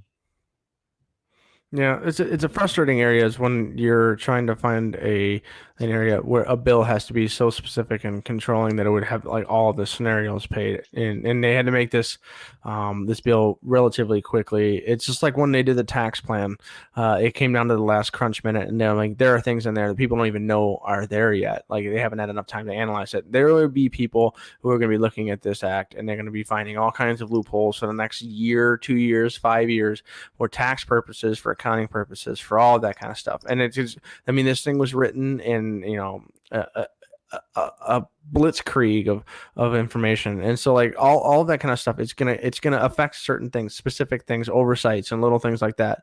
And there's gonna be all kinds of side effects and things that are gonna happen. It's just that there's no perfect way to write this bill, and I guarantee Republicans love the idea of giving the companies discretion for these kinds of decision making, and they love the idea that even if they have the discretion to make the decision, if someone does go home, the company is still going to be covered and reimbursed. These kinds of things these are corporate Republican values. Like this is not a surprise by any means. There are also a lot of Democrats who also are big corporation supporters, and I mean the Democratic Party is by no means, the establishment is by no means anti-corporate, and so like these kinds of things they would also support when it comes to protecting their investment from the Citizens United, which allows all kinds of corporate money to funnel into any super PAC and to the DNC and to the Republican National Convention. All of those kinds of things are this is money in corporate sector that can come into the political machine, and so like they're gonna look out for their constituents, and their constituents aren't the people. Their constituents are the corporations that fund their elections. In the end, really, that's what it's going to look like. And so like this here, that is a little cookie that you've noticed. That's a little cookie for the corporations that most people will never know about. Most people in this country won't actually see the fact that companies and corporations can take small tax deductions and then eventually maybe pay significantly less in total value, gross income that they'll have to pay out in taxes because of all of these little things in the accounting system and things in the tax plans and things in the stimulus bill. Like all of that kind of stuff. It's stuff that it's good for companies who are basically trying to skirt responsibility when it comes to fiscal responsibility in this country. And these are the things that the Republicans love. They love decreasing taxes and allowing private corporations to have more and more control over the things that the government itself is used to providing when it comes to infrastructure building and all that kind of stuff. Like, it's not a surprise. The Democrats that went along with it, I do have an issue with them, but I don't know how much they would have been able to change and whether or not it would have been a good thing for the Democrats to fight tooth and nail to get a lot of that bloat out of there and essentially delay this bill. That's part of the issue. Is Pelosi came out with a big push right out of the gate saying we want all these things, and the public was told about all the things they wanted, and the public said, yeah, we want a lot of those things. And in the end, they got a couple of them, not all of them, because the Republicans had the strategic hand, and so they had to give in to a few of the Democratic positions. And so like this bill is obviously going to be leaning right. There's no way around it, but it's going to be a stimulus package. So it's going to stimulate economy, not so much the people themselves, which is also not a surprise because even the W. Bush stimulus package was also very, very similarly catered. And then Obama's system wasn't much better. It was a little bit better, but it still wasn't particularly strong when it comes to any kind of UBI concepts or anything like that. So like, I mean, we've got establishment on both sides that are corporate minded, not so much people minded. And so this isn't a surprise that this is in this bill. Yeah. Another one of the things that bothers me, and maybe this is just what I've been being told, within my organization, is when you have percentages of people working, right, in the amount of care you're giving and being able to employ them, you're not going to have to pay this bill back, right? So if we did have people want to go home, loans, yeah, the federal loans, you're not going to have to pay these back if you're a small business and you qualify for these set acts. That's the other part I have a harder time with. Not that I'm in disagreement with not paying back the loans, but my biggest thing is that they don't specify saying, okay, let's say 50% of my company would normally be laid off, and we say, hey, we're going to pay your salaries or your hourly wages minus overtime for the next month and shut these facilities down. They don't specify that if you do that, that's what you're going to get your reimbursement for. They're actually saying is like, you could do that, but if you keep people in the building and keep working and generating revenue, we're still going to give you the discount. So like, if you think about it, like there is some very essential, like we sell medical beds and supplies to fix medical beds. So like we store them as a warehouse and ship them out. Yeah, logistics. That's what we, for one company. They're not like 90% of our business, but they're a small portion. They called us the day that they shut everything down, that Governor Whitmore did it, within an hour, and said, do not shut this part of your warehouse down. What are you going to do about this? And like, of course, we reacted. We're like, we're not going to shut it down. We've already put a post out for volunteers, blah, blah, blah. But, again, that's only 2 employees on a daily basis that pick that material. Like, it's not that big of they're not that big of a business for us, but they are a small portion of our business. But, those are people that are calling us saying, hey, we are technically essential. For Christ's sake, do not shut us down. We will be in trouble. Well, the whole essential thing has also been blown out. There's so many corporations and companies and businesses that are still operating that aren't anywhere even close to essential. Home Depot. For Christ's sake, Home Depot's an essential business. I know. I was there, or no, I went to Lowe's. I went to Lowe's yesterday. Oh my God, you are part of the problem. There you go. I don't know. I be angry evenly. I think giving people the ability to do some, home renovations, I think that's okay. I think that, but don't go to the store and buy your shit. Have it delivered. Fine. Yeah. Have it delivered. Have a courier take. I'm okay with that. Just out of curious, and to derail the conversation a little bit, do you guys, like, our businesses that you guys are encountering, are they having like queue lines basically, where they're saying only so many people in the store at a specific time? Yes. Oh, okay. I wasn't sure. They haven't officially enforced it in a lot of Michigan companies yet, but that was the rumor that was going to go around for grocery stores. I'll be honest, they haven't enforced it. I waited in line for 2 hours at Costco of a line of like 300 people. Everybody's spaced out, standing on dots the whole way in. But like, I like that though. Like, I like it where get an appointment and come. Really well. To me, get an appointment and come. Fuck it. Yeah. Even the businesses that are doing like a seniors out only hour, like at the beginning of the day. So after everything's been cleaned, they're the first ones in, first ones out. So this way they don't have to deal with all the other pathogens and everything, which I thought that was kind of.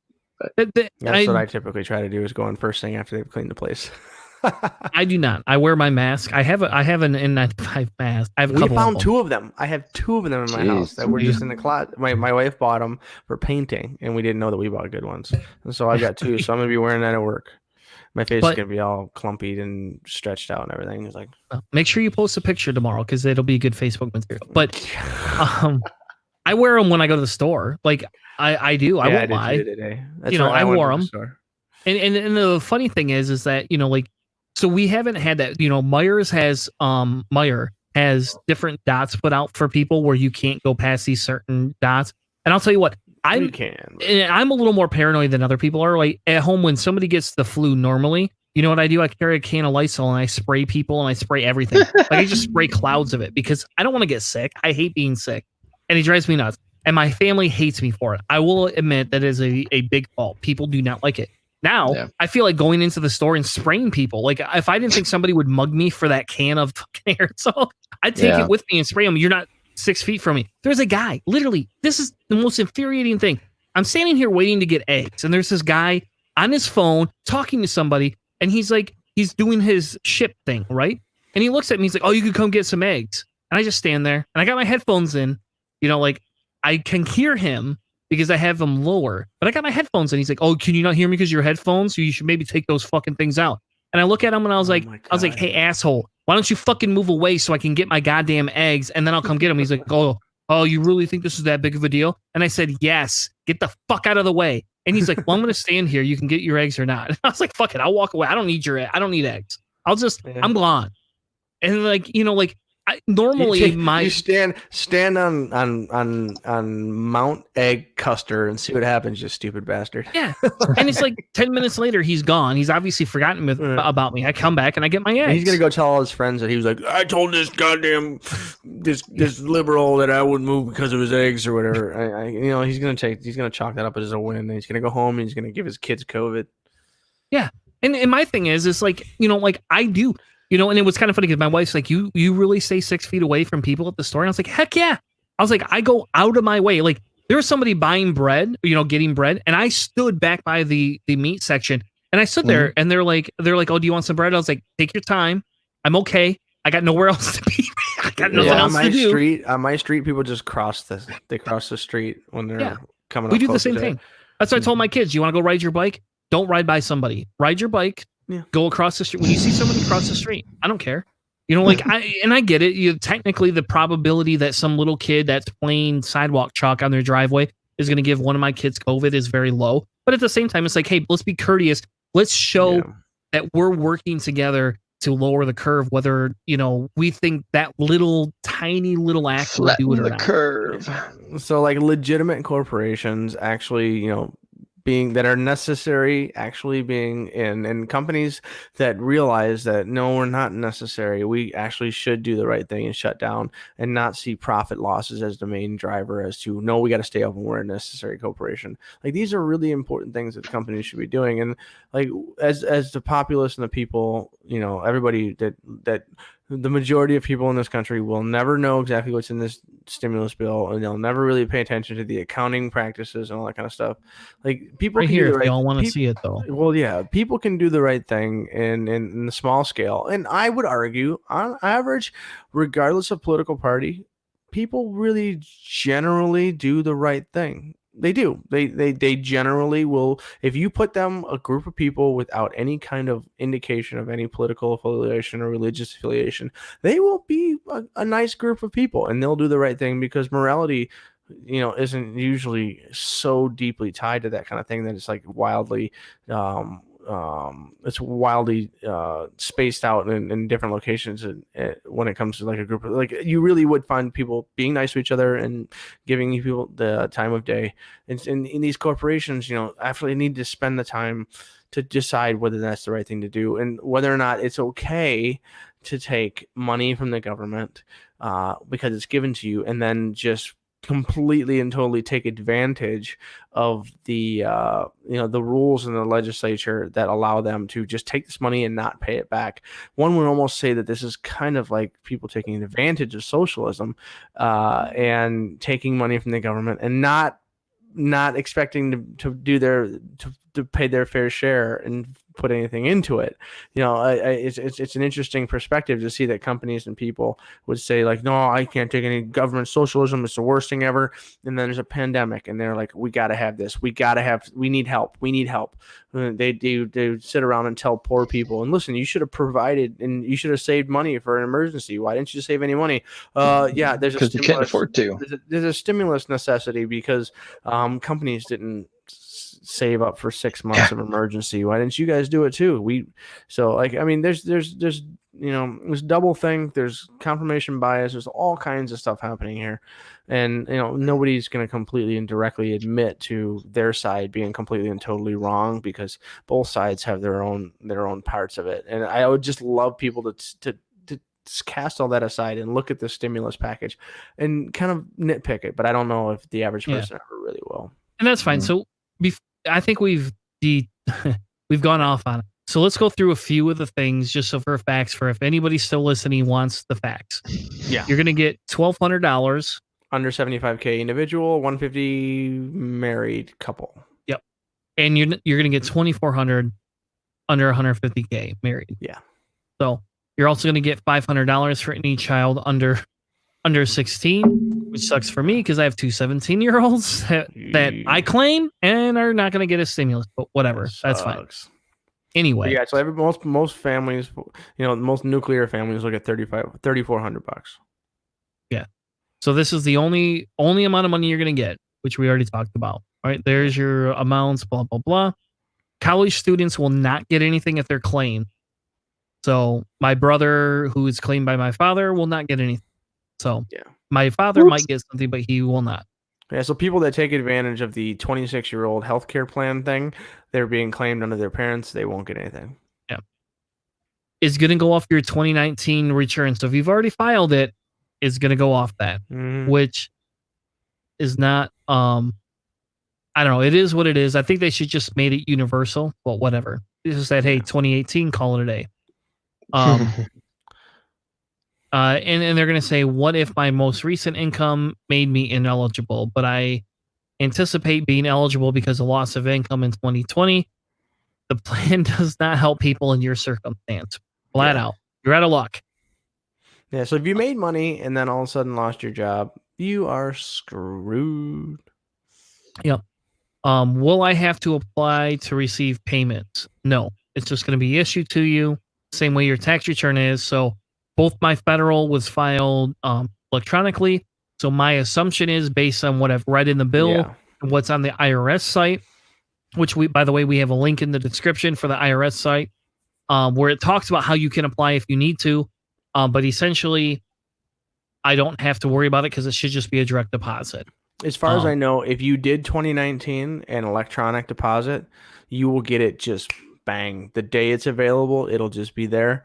If you haven't done your 2019 yet, it'll take longer for them to in the system to find 2018. And then if you did electronic, then you'll get it. If you did 2018 and you did paper check payout, it could take you into the summer before you'll get your check. Yep.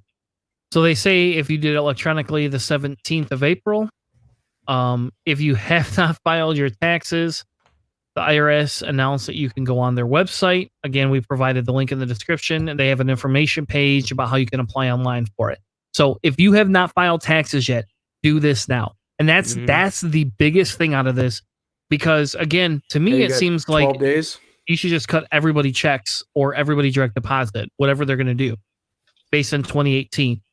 This is that weird niche-y thing where they can, you never applied, therefore we don't have to pay you out.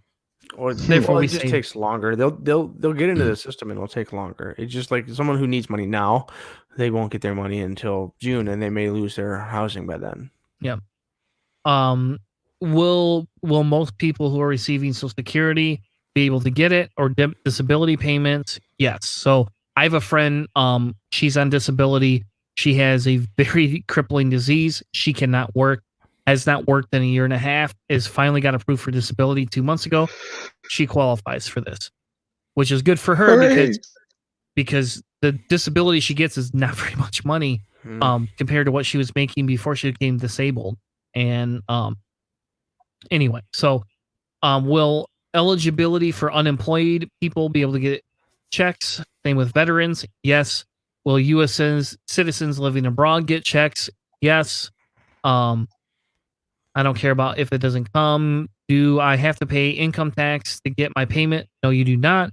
If my income tax refunds are currently being garnished because of a student loan default, will this payment be garnished? No. And I think that's important because they don't address child support payments in here. As far as I heard, you won't get it if you have outstanding child support. Yes, that's what I heard. That's what I heard too, but I couldn't find it in the bill. I couldn't either. I looked for it the other day and I couldn't find it. So which is funny. That could be a good rumor that I wish is true. I hope it's true for me because my wife's ex owes us a lot of money, and so that dude. So he won't get one. I'm hoping. I mean, it'd be nice. Like I don't.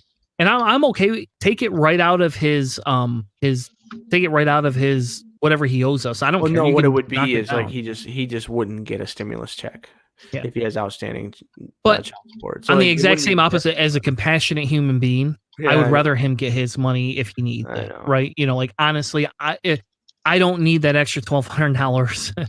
Like, I would rather see him get it Well, personally. it's Yeah. not like they wouldn't send you your section. It's just that he wouldn't be able to get part of his. And then there's claiming children, like which house and how that's all set up for 2018, 2019, who claimed what. So like if you have a system between parents, so like some parental situations, let's say you got two kids and they're a divorced couple. One person will claim them both 1 year, person will claim them both the next year if they do something like that, or they just do one each year or whatever. There are weird agreements out there. Yeah. And if someone had something like that, one person would, like, let's say 2018 hadn't filed 2019, there could be a situation where one parent would get both of them, both of the $500 stimulus packages. There's going to be all kinds of weird stuff like that that'll have to get worked out. I'm in that situation. My ex-wife and I claimed my son last year. She claims him this year.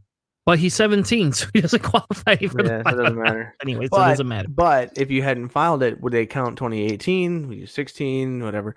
So like, there's all kinds of stuff. So like, there's a lot of information for a lot of people to sort through. If you are reading through this, you're listening to this, you're seeing anything that we've got on here, if you need any more information, you really, really need to talk to a qualified person to help you find your way through it. A CPA, whatever it is, you need to talk to it. In a lot of cases, $150 or something for an analysis of your situation would be well worth it.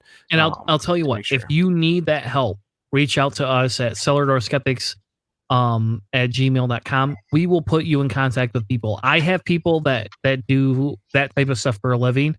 And if I have to cover the fee or whatever it is, if they won't cover it, I will help you. Okay, we'll figure it out. We'll talk about it. So we know. Send us an email. I'm 100% serious about that. If I have to cover the cost of it, I have friends that do this type of stuff. I will help people through this. I'm not the expert, but I have friends that are. Yep, I agree.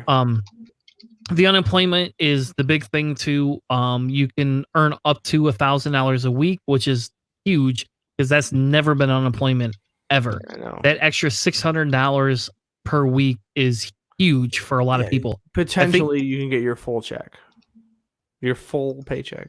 Yes and no. Yeah, yes, you can get up to, I think it's like $55,000 a year. Yeah. With that. Now, I don't think it covers overtime though. Mm-mm. So I will say that, again, that's another thing that they didn't put in there. They just put up to an eligible week's wages. So they don't actually talk about overtime. Because and again, this is the big thing, right? Like you have your non-exempt versus your exempt, hourly and salary. Think about it. Because if you're a non-exempt employee and you get paid that overtime, so if you work over 45, you get paid the overtime.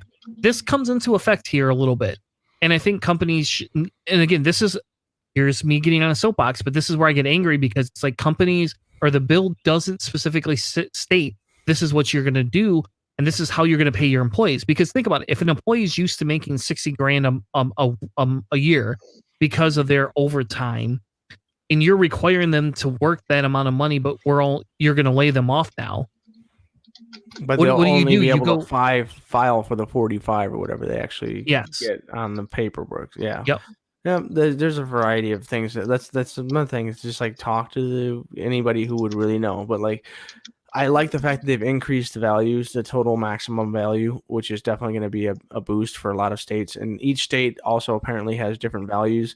And then they've included gig workers and freelancers and independent contractors in here. This is another massive increase from what was previously available. Yeah, this is huge. And again, I wanted to cover this, whether you've heard about it or not, specifically for that, because I have a lot of friends that are realtors that work as freelance contractors, and I really wanted to make sure that was known, because a lot of people don't believe me. A lot of people are like, hey, I don't know, I've never been able to qualify for unemployment before. If you're part-time and you have a job, you qualify for unemployment if you get laid off right now, period. Mm-hmm. And I want that. I think that's huge, because without that, you are, you're susceptible to the issues, that everybody has. So not Keith, being able to have you guys maintain had increases or anything along those lines of the standard amounts of money that are available for unemployment and stuff like that in your country? From what I understand is that there have been moves to basically enhance our current unemployment insurance system. Basically, just topping it off, I think there is for people specifically for people who are have been laid off or whatever. I think they qualify for a little bit extra just to make up for the loss of income, just because there is a set rate for our employment insurance that's it's not exactly livable, but it's enough that you can, get through. You can take care of your necessities and whatever. I know that there are certain things that have been put into place, like landlords are not allowed to evict anybody for non-payment or late rent payments during the for the pandemic or whatever. next couple of months. Yeah, so there are a few things like that going on. I haven't looked too deep into it. I know a friend of mine says he's qualified for like an extra $200 or $300 just as a supplement or a subsidy or whatever. Cool. Yeah, that's kind of the nice thing about being part of what's considered an essential service, is that I'm fortunately not concerned about, how is this going to impact me. But yeah, that is something that I've kind of picked up, and I know there are a couple of companies that have been offering to basically whatever EI pays them, they'll cover the difference for what they would have been paid versus what they would only get paid with EI, if that makes sense. Cool. Yeah, so there is a little bit going on there that seems to be. I mean, I don't know what sort of corporate incentives have been offered either. So that would be My assumption is that the existing infrastructure that you guys have in your country for these kinds of things is probably going to be a little bit more beneficial than ours, because ours is created essentially out of nowhere for a lot of these types of situations. Because I mean our safety net is great, but it's limited, and it's something that we've been looking to grow a little bit. And so I don't know, as far as this particular topic is concerned, it looks like Chris is off gallivanting throughout his house, but in the end, for me personally, the coronavirus stimulus bill is exactly what I expected it to be. It's definitely corporate heavy. It's definitely corporate supportive. It's not incredibly supportive for the individual and the young person, the poor person, or the lower middle class worker. There's not a whole lot there to help them. There's a lot of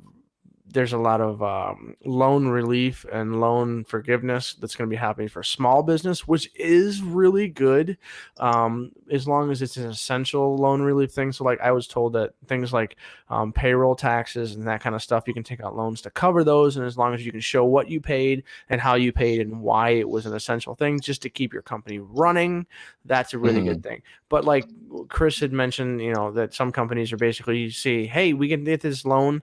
The only way we qualify is if we don't lay anyone off. And so they just take a big loan. They know it's going to be forgiven, and then they'll just have people stay working and just no overtime or anything like that. Just come in, do the bare menial. We'll push you to work. Just stand in the corner and clean something with a toothbrush or whatever dumb thing it is.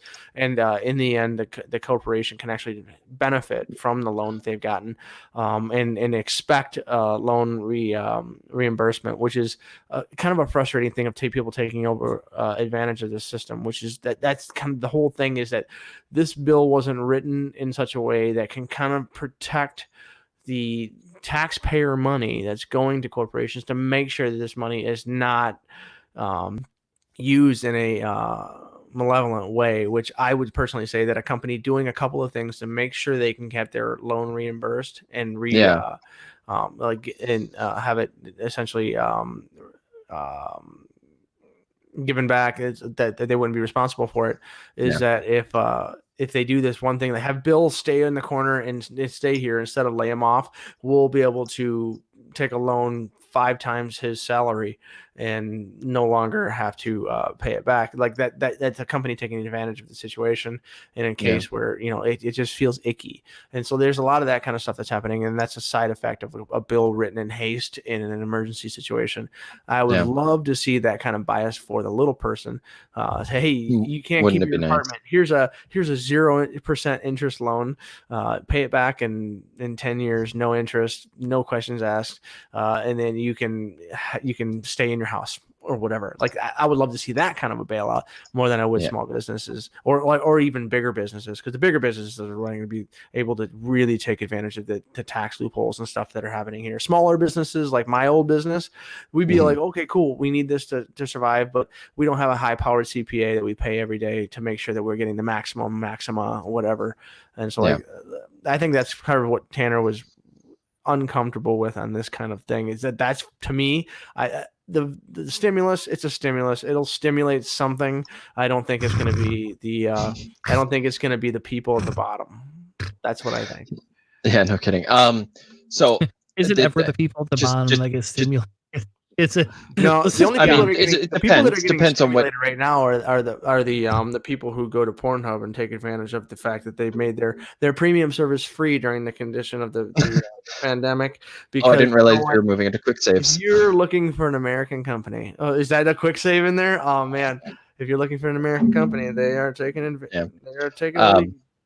Yeah, just my last thing on that. Here, so I did find, so we have the Canadian Emergency Response Benefit going on. I'm not going to go into it right now just because of time, but I have my information right here, so I guess I'll bring that to the table next week. Cool. There you go. All right. Well, yes. So that was some of the issue Yes. I had with the stimulus bill. But as we wrap the show up, if we to go out on a more higher note, we do our quick save segment, and I'll go first this week. I have 3 links, Jesus. but they're all related and they're all very short. So we'll start with mine first. So if anybody knows me, I like to cook, and I've been traveling for work a lot over the last 8 months, and now being home for yeah, and now being home for a month, I've been able to spend more time cooking. And for a little while, I was depressed. I wanted to cook a lot, I wanted to smoke a lot, but it's been so damn cold. Finally, it warms up, and instead of going out and using my smoker, I decided to make egg rolls, wonton soup, and crab rangoons. So really my quick save is pretty easy. It's just recipes, which I'll put in the comments. And the reason I want to make this, I will tell you, if you don't like 5 Chinese spice, do not put it in here because it is potent as hell. Like, so just so you know ahead of time. I always get the star anise licorice flavor. It's so potent in 5-star. Yeah, you have to be very careful with that too, because that's in pho. That's in a lot of pho. Whatever. Fuck you. It's in a lot of other great cultural foods that I make, and it's really good. And it's expensive as hell. It's like a $10 spice in Michigan. Like, yeah, Chinese 5 spice is good though. No, not the Chinese 5 spice, the star anise. Oh yeah, star anise. Yeah. All right. Anyway, so I made these actually. So yesterday I actually made the filling for them because I was trying to get adventurous and make egg rolls last night.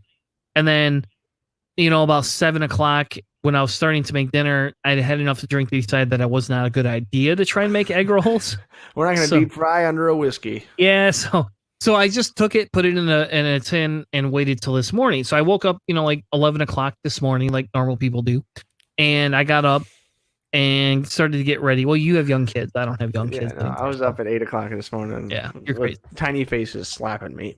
Yeah, my kids get up and eat their own cereal, take the dogs out, and play with the dogs, and then do whatever they want. And then the wife and I get up whenever we want. You'll get there. Don't worry. But it's not there yet. Anyway, so I wake up and I was like, I'm going to make egg rolls today, and I'm going to make crab rangoons. So this is the recipe I use for the egg rolls, which is, I did not use this fryer. I will tell you right now, I did not use this fryer. I used a pan with oil. Because I don't. Or no? No, I didn't have peanut oil. I'm pissed. I did put peanut butter, and this is why I wanted to bring this recipe up, because when I was in Wisconsin working, there was this Chinese food restaurant, and I'm going to tell you they had the best egg rolls. I would literally buy 20 egg rolls for the whole week and just eat like 2 a day. That's what I would do because they were that good, and they tasted like peanut butter deliciousness. Like, I don't really care for peanut butter and jelly sandwiches. Take like a Thai, like a pad Thai peanut oil, and throw it into an egg roll. Because that's what that looks like. Yes, and that's essentially what this is. This is the outcome. mine was a little bit more slurry because I put a little bit more vinegar and peanut butter in it. And this is, Cabbage the and vinegar. process. You wrap them up, blah, blah, blah, put them on the thing. Mine didn't look that neat. Mine were not that tight. I put more filling in them than I probably should have. But Everybody essentially, does. Same with tacos. yeah, I fried them. So this is the recipe. So like I have a recipe in the comment or in the link section, and I'm going to tell you my wife was not a big fan of them because of the 5-star spice powder. I'm pretty sure because it has cumin, in it as well. And a lot of people either you like cumin or you don't like cumin. It's a big thing. Well, cumin is ground cilantro, as far as I know, isn't it? It's like a dried. I thought it was like there was a connection between those two plants. Either way, I thought there was a connection, and like people are genetically predisposed towards that. Yep, and you're probably right about that. They're not the same, but yes, and that's probably in fairness, my wife hates cilantro, so she did with it. So I'm not surprised by that. But so if you don't like the 5-star spice powder, you can take that out. You do not have to do that. But I will tell you that I bought whatever the standard package wraps are. And I think there's more than 16 of them in there. And I had to double this recipe to fill them. And I spent, I don't know, probably 85% of the recipe went into the egg rolls, but I still had 15% left over after I doubled this recipe. And I also did not use the pre-shredded mix. I actually shredded my own. Like I bought a cabbage and shredded my own for this. Oh, that's cool. Yeah, that's a good way to do it. I should have bought bok choy because I think bok choy, if you want something a little bit more delicious, bok choy tastes a lot better than cheap cabbage, but it's hard to pass up 79 cents a pound for cabbage. I mean, I paid, I don't know, $1.25 for this head of cabbage that's like this big, and I can eat with sausage now, like everything. Like it's amazing. Anyway, so there's that. I also took I bought wraps and we made crab rangoon. And here's the recipe for that. Crab rangoons, which I did not genuinely believe crab rangoons were honestly like cream cheese and crab meat. Did not know that. I really thought there was crab meat in it, but I thought there was a lot more to it. There's not. These are very simplistic. And if you like cream cheese, they're amazing. Now, my wife actually doubled the crab input into here. Which I'm pretty sure. So like, see how you can only see tiny bits of crab? Yeah. If you like crab, double the input. I'm not a big fan of crab, but I'll be honest, I still like these. They're still pretty good. Did you guys do imitation or did you buy real? We bought because I usually buy imitation crab meat. It's just like a white fish. It's a stick flavored or whatever. But yeah, I have no idea whether it's real or not. I'll be honest. Cool. I'd have to look. But yeah, that's a cool recipe.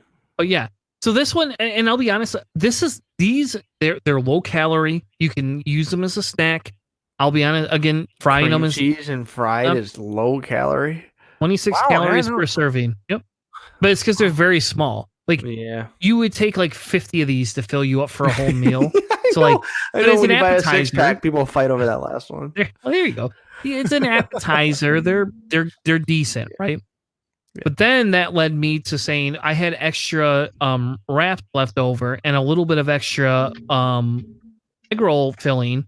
So I made wonton soup. But this recipe, and I'm going to tell you right now, this recipe is different. This is not like your clear broth-based wonton soup recipe. And I know I'm boring you, buddy. I'm sorry, but this is not your clear wonton soup recipe. This is essentially like a sweet and sour minus a couple of ingredients, but that's what this is. It's my wontons don't look like that, but it's amazing. Like, I'm not that good at getting them to stay together, but this soup's amazing. I put mushrooms in mine. I put cabbage in mine. I use real carrots and not these fake carrots that they have in here because those are definitely if you have a crinkle slice cutter, you can make real carrots look like that. Dude, I guarantee you they did. Maybe they did. I've got one. It's okay. Awesome. Well, I don't fucking have one, so I'm pretty sure they did. So I just To be honest with you, I bet you they have the thing I have. It's just like a potato chip slicer, and you can put they have a wavy slicer on it. I would bet you they have it because they're putting together stuff like this. I bet you they do. But either way, like that to me that looks like a like wonton, like the wonton soup. It looks like dumpling soup, but that looks really good. So you had everything in there. Everything in there, and except for I added green onions, which it didn't say. And instead of rice wine, I have a different substitute. Like I actually have a Japanese sweetening wine, like a sake wine that I put in there instead. Cool. And I did not add brown sugar. And I'll tell you, if you want it sweet, add brown sugar. Mine was sweet enough with just this shit. Like I don't want sweet soup. But yes, if you have to do it exactly to the recipe to get them to taste it. Like you put it in there, let it absorb, and you can add whatever vegetables you want. You know, like again, I didn't put shrimp in. Honestly, I didn't put any shrimp in. I did put the garlic, the ginger. I put green onions. I put chicken broth and vegetable broth together. And by the way, you can use vegetable broth if you want this to be vegetarian or vegan 100%, and it tastes very similar. And I did the soy sauce, the rice wine, and I had mushrooms, cabbage, a little bit of onion, green onion, and the wonton. And I put a tiny bit of ham in there just for the protein consistency for me, so that I would have enough protein to get me through being able to eat cooking with Chris. There you go. That's some Patreon content right there. Yeah. So, I'm sorry, but like I will when we talk about Quicksaves and we talk about like things that don't make us depressed, if I can make a successful cook, as a cook, be very successful at it, that's one of the few things that I like to do that's not a video game or a board game. Right. I'm super looking forward to this Easter weekend coming up soon, not because of any kind of religious connotations or even seeing family, because I won't be doing either of those things. I'm cooking up in turkey. I've never cooked turkey before. I got a full 18-pound turkey, and I got all the stuff gathered up today, so I'm gonna give that a shot. I can't wait. It's gonna be so much fun. But yeah, I don't know, dude. Like when you make a good recipe and it tastes good and everything works out, it's one of the best feelings. Yeah, I don't know. Like I said, it was when we talk Quicksaves and we talk things that we enjoy, like that are getting us through. Yeah. For me, cooking and drinking, and Animal Crossings, in fairness, and Jackbox. We've been playing a lot of Jackbox with my family. Jackbox is fun. Yeah, my kids love that Quidlash game or whatever, and the drawing game. Quidlash? Yep, they love those. Nice. Yeah. But anyway, so Keith, you want to go next? Sure. Mine is it's the YouTube channel for one of my other favorite podcasts. So some of you have probably heard me talk about it before. Skeptics Guide. They've been running a podcast for like the last 15 years. They were one of the top science podcasts, second only to us. It's fine. And they one of the hosts, Stephen Novella, he's a doctor and neurologist at Yale. During this time, what he's been doing is he's been recording some videos on their YouTube channel, which I've linked. The Skeptics Guide is their YouTube channel, all one word, and he's been doing this video series called Skeptical Consult. Of the last two that he's done, there's Can You Boost Your Immune System? And what's the other one that they just did? No, I gotta go back. They have been, or he's just putting this out just as a medical professional's explanation for why certain things don't necessarily work. So the one video was, Can you boost your immune system? And he breaks down some of the pseudoscience behind a lot of people believing in it, what you can actually do from your immune system to ensure that it's running at peak performance as often as you can. There's no special tricks or anything. He's just saying maintaining good health, good nutrition, that type of thing is pretty much the best bet for your immune system there. Can I haven't point something out real quick though? Sure. His PowerPoint, I've never seen this before until you mentioned this. His PowerPoint is a standard PowerPoint that I actually use in my presentation. Oh, So you know at a time. I was just gonna say that his immediate thought is that his conclusion is basically the same exact conclusion for what sounds like immune system health and losing weight and personal health and just keeping your human body functioning humanly by feeding it the things it needs and feeding it, moving it, and taking care of it. The second episode is called Couldn't Hurt, and just based on the little blurb here, it's basically saying that a lot of us have that whole, well, it can't hurt. Well, he goes into saying maybe it can. Anyways, it's just it's science videos that I find really interesting. I like I said, I love their podcast. I've been listening to it for 6 years, and I've listened to every friggin' episode that they've put out there. And if you want to check out their podcast as well, because you want to see what people do in response to the content we put out there, because they want to be us. You can give them a listen too. They're pretty good. So, anyways, that's what I've been interested in and things that have entertained me. Mine this week was actually another podcast as well. I learned I dug into trying to find something to listen to just when I'm doing stuff, and I found Epic Gardening. He looks like you, by the way. I guess so you understand. Yeah, if I had like a facial hair, like let's see if I can do it. Wow, maybe. But either way, this guy, the way he does stuff and the things that he breaks everything down in, he does everything in container gardening in his front yard. He lives in an urban area, but he breaks down gardening into the kind of terms that the average person who doesn't understand the different biological things that are happening in the garden. So like, I've been trying to grow lavender forever. I cannot grow it. I found out today that it is a Mediterranean herb or a Mediterranean plant, and it's very difficult if you're not in very, very legitimately Mediterranean environs. You can't plant it in the ground in the zone that I'm in. You have to keep it in containers because more than likely it won't survive the cold. There's all kinds of stuff that I've been it's really, really useful stuff. If you're looking to just one of the things he did recently was like apocalypse farming. So like, I need calories, I need to stay alive. What can I do? And he did a challenge, and essentially potatoes, corn. So potatoes is the number one crop. If you need to stay alive and you need calories, plant potatoes. They'll grow in anything. You put garbage in a garbage can, just food and leaves and crap, potatoes will grow in it. And so like it's a really, really down to earth and like literally demystifying, down to earth and demystifying the secrets of the green thumb essentially is what he's doing. And so like, it makes it really simple. It's like when you watch a YouTube video for someone like Gordon Ramsay or Bobby Flay, and you see him making it, like, wow, that looks really easy. Then you try to do it and you're like, there's all kinds of techniques that they didn't even mention in here. He breaks down the small little techniques that allow you to help understand what plants are doing, what they're doing, why they're doing it, but in terms that someone doesn't have a horticultural degree can understand. And I highly recommend it. I'm going to be using a whole bunch of their tools and not doing some things that I thought I was going to do this year because of advice and things that I found on that page. And I highly recommend it. First off, everyone should be growing something. You should be growing some kind of food, some way, some form, because it's just, it's one of the most like relaxing things ever.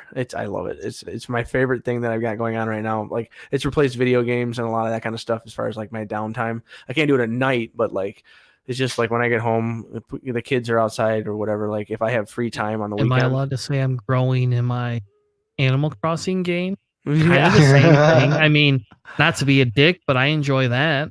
Yeah.